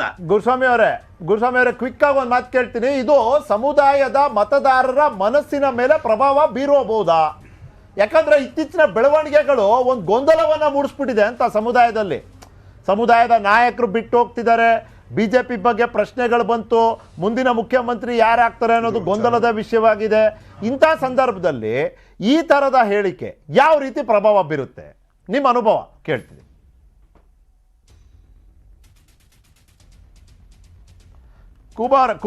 ಕುಬಾರ್ ಕೈ ಎತ್ತಿದ್ದಾರೆ. In any case Aishwarya coming to you now. ನೋಡಿ, ಕ್ಷಮೆ ಯಾಚಿಸ್ಬಿಟ್ರೆ ಮುಗೀತಲ್ಲ ಅಂತಾರೆ. ನಿಖಿಲ್ ಅವರೇ ಹೇಳಿ ಐಶ್ವರ್ಯ ಹೇಳಿ ಕೇಳ್ತಿದೆ ಹೇಳಿ. ನಿಖಿಲ್ ಅವರೇ ಒಂದ್ 30 ಸೆಕೆಂಡ್ ಕೊಟ್ಬಿಡಿ. ಯಾಕಂದ್ರೆ ಕೂಬಾ ಅವ್ರ ಹತ್ರ ನೀವು ಪುನಃ ಹೋಗಿ ಕೇಳಕ್ಕಿಂತ ಮುಂಚೆ ಅವ್ರು ನನ್ ಮೇಲೆ ಏನೇನ್ ಅಪವಾದ ಹಾಕಿದ್ರು ಅದಕ್ಕೆ ಸ್ವಲ್ಪ ನಾನು ಕೂಡ ಒಂದು ರಿಟಾರ್ಟ್ ಕೊಡ್ಬೇಕು. ಕೂಬಾ ಅವ್ರು ಮಾತಾಡಿದ್ರು ಡಬಲ್ ಇಂಜಿನ್ ಅಭಿವೃದ್ಧಿ ಅಂತ. ಡಬಲ್ ಇಂಜಿನ್ ಅಭಿವೃದ್ಧಿ ಅವರು ಇಲ್ಲಿ ಬೊಮ್ಮಾಯಿ ಅವರು ಅಲ್ಲಿ ಮೋದಿ ಅವ್ರ ಜೊತೆ ಏನಾಗಿದೆ ಅಂದ್ರೆ, ಇವತ್ತು ಕರ್ನಾಟಕದ ಗಡಿ ಪ್ರದೇಶದಲ್ಲಿ 865 ಹಳ್ಳಿಗಳು ಮಹಾರಾಷ್ಟ್ರ ನಮ್ ಸ್ವಂತ ಹಳ್ಳಿಗಳು ಅಂತ ಒಂದ್ ಸ್ಕೀಮ್ ಎಕ್ಸ್ಟೆಂಡ್ ಮಾಡಿದೆ. ಇವಾಗ ಡೆವಲ್ಯೂಷನ್ ಬಗ್ಗೆ ಮಾತಾಡಿದ್ರಲ್ಲ, ಎಷ್ಟ್ ಹೆಚ್ಚಾಗಿ ದುಡ್ಡು ಬರ್ತಾ ಇದೆ ಅಂತ. ಇಲ್ಲ ಸರ್, ನೀವು ಹೊಸ finance commission devolution terms of reference ಅಂತ TOR ಅಂತ ಓದಿದ್ರೆ ಕರ್ನಾಟಕ ಅದ್ರ ಸ್ವಂತ ಮೆರಿಟ್ ಮೇಲೆ ಸ್ವಲ್ಪ ದುಡ್ಡು ಬರ್ತಾ ಇದೆ. ಆದ್ರೆ ನಾವು ಪ್ರತಿ ₹1 ಕಳಿಸ್ತೀವಲ್ಲ, ಮೊದ್ಲತ್ರ 40-45 ಪೈಸಾ ವಾಪಸ್ ಬರ್ತಿತ್ತು. ಇವಾಗ ಬರೀ ನಿಮ್ ಡಬಲ್ ಇಂಜಿನ್ ಸರ್ಕಾರದಲ್ಲಿ ಬರೀ 15 ಪೈಸಾ ವಾಪಸ್ ಬರ್ತಾ ಇದೆ. 40% ಕಮಿಷನ್ ಯಾವ ತರ ಆಗೋಗಿದೆ ಅಂದ್ರೆ, ನೀವು ಅಪರ್ ಭದ್ರಾ ಬಗ್ಗೆ ಮಾತಾಡಿದ್ವಿ. ನಾನು ಅಪರ್ ತುಂಗಾ ಪ್ರಾಜೆಕ್ಟ್ ಅಲ್ಲಿ 702 ಕೋಟಿ ಯಾರಿಗೂ ಗೊತ್ತಿಲ್ದೇನೆ ನೀರಾವರಿ ನಿಗಮ ಅಲ್ಲಿ ನುಂಗ್ಕೊಂಡಿದೆ. ಯಾವ್ದು ಅನುಮತಿಯಲ್ಲಿ 702 ಕೋಟಿ ಖರ್ಚು ಮಾಡಿದೆ. ಫ್ಲಡ್ ರಿಲೀಫ್ ನೀವು ಯಡಿಯೂರಪ್ಪನವ್ರು ಮುಖ್ಯಮಂತ್ರಿ ಆಗಿದ್ದಾಗ 30,000 ಕೋಟಿ ಡ್ಯಾಮೇಜ್ ಆಯ್ತು ಎಲ್ಲಾ ಕಡೆ ಈ ಮಳೆ ಹಾನಿಯಿಂದ. ನೀವು 1,800 ಕೋಟಿ ಕೊಟ್ಬಿಟ್ಟು ಯಡಿಯೂರಪ್ಪನವ್ರ ಕೈಲಿ ಅಳಿಸಿದ್ರಿ. ಆಮೇಲೆ ಗಂಗಾ ಕಲ್ಯಾಣ ಅಂತಿರಲ್ಲ, ಕೊಪ್ಪಳ ಜಿಲ್ಲೆಯಲ್ಲಿ 900 ಕೋಟಿಯಷ್ಟು ನೀವು ಗಂಗಾ ಕಲ್ಯಾಣ ಅಂತ ಪೇಪರ್ ಅಲ್ಲಿ ಬರ್ದಿದ್ದೀರಾ. ಆದ್ರೆ ಜಿಲ್ಲೆಯಲ್ಲಿ 1 ಟ್ಯಾಪ್ ಆದ್ರೂ ಹಾಕಿದೀರಾ ಕೇಳಿ. ಯಾವ ತರ ಜನ ಪ್ರತಿಭಟನೆ ಮಾಡ್ತಾ ಇದಾರೆ ಅಂತ ಕೇಳಿ. ಶಿಗ್ಗಾವಲ್ಲಿ ಏನ್ ನಡೀತಾ ಇದೆ ಅಂತ ಕೇಳಿ.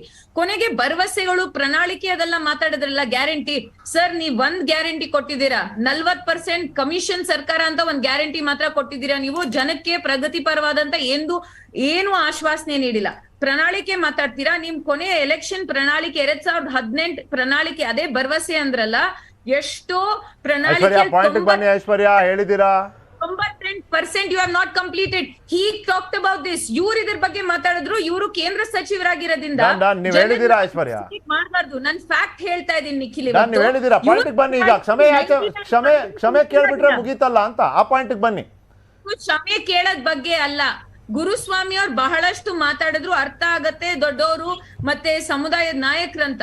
ಆದ್ರೆ ನಾವ್ ಯಾವ್ದೇ ಉದ್ದೇಶ ಪೂರ್ವಕವಾಗಿ ಯಾವ್ದೇ ಸಮುದಾಯಕ್ಕೆ ಅವಮಾನ ಮಾಡ್ಬೇಕಂತ ಮಾತಾಡೇ ಇಲ್ಲ. ಆ ರೀತಿ ಅಂದ್ರೆ ಗುರುಸ್ವಾಮಿ ಸರ್, ನಿಮ್ ದೊಡ್ಡ ನಾಯಕರು ಯಡಿಯೂರಪ್ಪನ ಎಷ್ಟ್ ಸತಿ ಅಳಿಸಿದ್ದಾರೆ?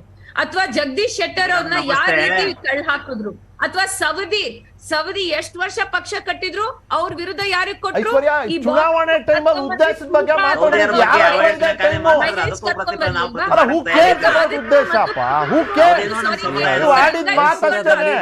ಮಾತಿನ ಅರ್ಥೈಸುವಿಕೆಗಿರುವಂತ ಆಸ್ಪದ ಎರಡೇ ಮ್ಯಾಟರ್ ಆಗೋದು. ನೀವ್ ಹೇಳ್ತೀರಿ ನಾವು ಉದ್ದೇಶನೇ ಬೇರೆ ಇತ್ತು. ಅರೆ, ಉದ್ದೇಶದ ಬಗ್ಗೆ ಮಾತಾಡ್ತಿರೋರು ಯಾರಿಲ್ಲಿ? ನಿಮ್ ಉದ್ದೇಶ ಒಳ್ಳೇದೇ ಇತ್ತು ಅಂತ ಒಂದ್ ಕ್ಷಣನ ಒಪ್ಪೋಣ ತಗೊಳ್ಳಿ. ಆದ್ರೆ ಮಾತಿನ ಅರ್ಥ ಬದಲಾಗೋದಿಲ್ಲ. ಅರ್ಥೈಸುವಿಕೆಗೆ ಆಸ್ಪದ ಏನ್ ಕ್ಷೀಣಿಸೋದಿಲ್ಲ. ಆ ಆಸ್ಪದ ಹಾಗೆ ಉಳಿತು, ಅರ್ಥ ಕೂಡ ಹಾಗೆ ಉಳಿತು. ನೋವಾಗಿದೆ ಅಂತ ಹೇಳ್ತಿದ್ದಾರೆ ಸಮುದಾಯದವರು. ಈಗಲಾದ್ರೂ ಕ್ಷಮೆಯಾಚನೆ ಮಾಡ್ಬೋದಾ? ಕೂಬಾ ಅವ್ರು ಕೈ ಎತ್ತಿದ್ರಿ. ಕೂಬಾ ಅವ್ರು ಮಾತಾಡಿ. ಸವದಿಯವರು, ಶೆಟ್ಟರವರು ಪಕ್ಷ ಬಿಟ್ಟು ಹೋಗಿದ್ದಕ್ಕೂ ಸಿದ್ದರಾಮಯ್ಯನವ್ರು ಮಾತಾಡಿದ್ದಕ್ಕೂ ತಾಳೆ ಮಾಡ್ತಕ್ಕಂಥ ಸಂದರ್ಭ ಅಲ್ಲ. ಅದಕ್ಕಾದ್ರೂ ಕ್ಷಮೆ ಯಾಚಿಸಕ್ ಹೇಳಿ ಸರ್. ಬಿಜೆಪಿ ಅವ್ರು ಅವಮಾನ ಮಾಡಿದ್ರಲ್ಲ ನಿಮ್ ನಾಯಕರಿಗೆ. ನಾವ್ ಅದನ್ನೇ ಹೇಳ್ತಾ ಇದೀವಿ. ಈಗ ಸಿದ್ದರಾಮಯ್ಯನವರು ಸಮುದಾಯದ ಬಗ್ಗೆ ನಿಖಿಲ್ ಅವರೇ, ನಿಖಿಲ್ ರಾಜೇಗೌಡರು ಮತ್ತು ರಾಜೇಗೌಡರು ಮತ್ತು ಐಶ್ವರ್ಯ ಅವರು ಶೆಟ್ಟರ್ ಅವರನ್ನ ಒಂದಿಷ್ಟು ಅವ್ರಿಗೆ ಮೊದಲನೇ ಸೂಚನೆ ಕೊಡ್ಲಾರ್ದನೆ ಟಿಕೆಟ್ ಕಟ್ ಮಾಡಿದ್ರು ಅನ್ನುವಂಥದ್ದನ್ನ ಹೇಳಿಕೆ ಭಾರತೀಯ ಜನತಾ ಪಕ್ಷದಲ್ಲಿ, ಉದಾಹರಣೆಗೆ ಶೆಟ್ಟರ್ ಅವರನ್ನೇ ಮುಖ್ಯಮಂತ್ರಿ ಮಾಡುವುದಾಗ್ಲಿ ಅಥವಾ ವಿರೋಧ ಪಕ್ಷದ ನಾಯಕರನ್ನಾಗಲಿ ಅವ್ರಿಗೆ ಹೇಳಿ ಮಾಡಿದೆಯಾ? ಅನೇಕ ನಾಯಕರನ್ನ, ಅನೇಕ ಸಾಮಾನ್ಯ ಕಾರ್ಯಕರ್ತರನ್ನ ದೊಡ್ಡ ಹುದ್ದೆಗೆ ಒಯ್ದಾಗ ಅವ್ರು ಹೇಳಿ ಎಂದೂ ಮಾಡಿಲ್ಲ. ಆದ್ರೆ ಇವತ್ತು JDS-ನವರು ಕಾಂಗ್ರೆಸ್ನವರು ಪದೇ ಪದೇ ಆ ಪ್ರಶ್ನೆ ಯಾಕೆ ಮಾಡ್ತಾ ಇದ್ದಾರೆ? ಸರ್ ನಿಮ್ದು ಹಾಗಾದ್ರೆ ಪ್ರಜಾಪ್ರಭುತ್ವ ರಾಷ್ಟ್ರದಲ್ಲಿ ಡಿಕ್ಟೇಟರ್ಶಿಪ್ ಸರ್ ನಿಮ್ದು? ಡಿಕ್ಟೇಟರ್ಶಿಪ್ ಸಂಘಟನೆ ಮಾಡಿದವ್ರಿಗೆ ಬೆಲೆ ಇಲ್ವಾ ನೋಡಿ?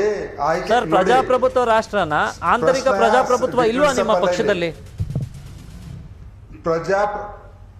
ಯಾರ್ ಬೇಕು ಅಲ್ಲ, ಗುಜರಾತ್ ಅವ್ರು ಮಾಡಿದ ಆರ್ಡರ್ನ ನಾವು ಕೇಳ್ಬೇಕಾ? ಇಲ್ಲಿಯವ್ರು ಕೇಳ್ಬೇಕಾ? ಯಾವ ಸ್ಥಾನಮಾನವನ್ನು ಕೊಡ್ಬೇಕನ್ನುವಂಥದ್ದು ಪಕ್ಷವನ್ನ ನಿರ್ಧಾರ ಮಾಡ್ತದೆ. ಅದು ಪ್ರಜಾಪ್ರಭುತ್ವದ ಆಂತರಿಕ ಪ್ರಜಾಪ್ರಭುತ್ವ ಬಿಜೆಪಿದಲ್ಲಿ ಇದ್ದಷ್ಟು ಮತ್ತೆ ಯಾವ ರಾಜಕೀಯ ಪಕ್ಷದಲ್ಲಿ ನಿಮ್ಮ JDS-ನಲ್ಲಿ ಇದೆಯಾ? ಕೇವಲ ದೇವೇಗೌಡರು ಕುಮಾರಸ್ವಾಮಿ ಬಿಟ್ಟಿದ್ರೆ ಮತ್ತೆ ಯಾರು ಅದರಲ್ಲಿ ಸರ್ ಭಾಗವಹಿಸ್ತಾರೆ? ನಮ್ಮ ಪಕ್ಷದಲ್ಲಿ ಒಂದು ನಿರ್ಧಾರ ತಗೋಬೇಕು ಅಂದಾಗ ಪ್ರತಿಯೊಬ್ಬ ಕಾರ್ಯಕರ್ತನ ಚರ್ಚೆ ಮಾಡಿ ನಿರ್ಧಾರ ತಗೋತೀವಿ. ಸರ್ ನಮ್ಮಲ್ಲಿ ನಮ್ಮ ಪಕ್ಷದಲ್ಲಿ ಯಾರಾದ್ರೂ ಆಚೆ ಬಂದು ಸ್ವಾಮಿ ನನ್ಗೆ ಹಿಂಗ್ ಮಾಡಿದ್ದಾರೆ ಅಂತ ಯಾರು ಹೇಳಿಲ್ಲ. ಈಗ ನಿಮ್ಮ ಪಕ್ಷದ ಒಬ್ಬ ಮಾಜಿ ಮುಖ್ಯಮಂತ್ರಿ ಬಂದು ಮಾಧ್ಯಮದ ಮುಂದೆ ಪಕ್ಷಗಳ ಒಳಗಿನ ಪ್ರಜಾಪ್ರಭುತ್ವದ ವ್ಯವಸ್ಥೆ ಬಗ್ಗೆ ಅಲ್ಲ ಸರ್. ನಿಮ್ಮ ಮಾಜಿ ಮುಖ್ಯಮಂತ್ರಿ ಸಿದ್ದರಾಮಯ್ಯನವರು ಮುಖ್ಯಮಂತ್ರಿ ಮಾಡ್ಬೇಕಾ ಬೇಡವಾ? ಕೊಟ್ಟಂತ ಹೇಳಿಕೆಯ ಅರ್ಥ ಏನು? ಅರ್ಥೈಸುವಿಕೆಗೆ ಇದು ಸೃಷ್ಟಿ ಮಾಡಿರುವಂತ ಆಸ್ಪದ ಎಂತದ್ದು? ಈ ಅರ್ಥೈಸುವಿಕೆ ಅರ್ಥದ ನಡುವೆ ಇದೆಯಾ ಮತದಾನದ ಒಂದು ಪ್ರಭಾವ? ಸಮುದಾಯದ ಮತದಾರರ ಮೇಲೆ ಬೀರುತ್ತಾ ಈ ಒಂದು ಹೇಳಿಕೆ ಪ್ರಭಾವ? ಈಗಾಗಲೇ ಬೇಡಿಕೆಗಳು ಶುರುವಾಯಿತು. ಕ್ಷಮೆಯಾಚನೆ ಮಾಡ್ತಾರ ಸಿದ್ದರಾಮಯ್ಯನವರು? ನನ್ನ ಹತ್ರ ಸಮಯ ಇದ್ದಿದ್ದಷ್ಟೇ. ಆ ಪ್ರಶ್ನೆ ಜೊತೆಗೆ ಕಾರ್ಯಕ್ರಮವನ್ನು ಮುಗಿಸ್ತೇನೆ. ಧನ್ಯವಾದ ಗುರುಸ್ವಾಮಿ ಅವರೇ, ಧನ್ಯವಾದ ಭಗವಂತ್ ಖೂಬಾ ಅವರೇ, thank you Aishwarya, thank you ರಾಜುಗೌಡ್ರೆ ನಿಮ್ಮ ಸಮಯಕ್ಕಾಗಿ. ನನ್ನ ಹತ್ರ ಸಮಯ ಇದ್ದಿದ್ದಷ್ಟೇ. ಇದಾಗಿತ್ತು ಇವತ್ತಿನ ಚರ್ಚೆಯ ವಿಷಯ. To the point. ನೋಡ್ತೀರಿ ನ್ಯೂಸ್ 18. ಜಾಲ ನಮ್ಮದು, ಬಲ ನಿಮ್ಮದು. ನನ್ನ ಪ್ರಶ್ನೆಯಿಂದ ತಪ್ಪಿಸ್ಕೊಳ್ಳೋದು ಸುಲಭ ಅಲ್ಲ.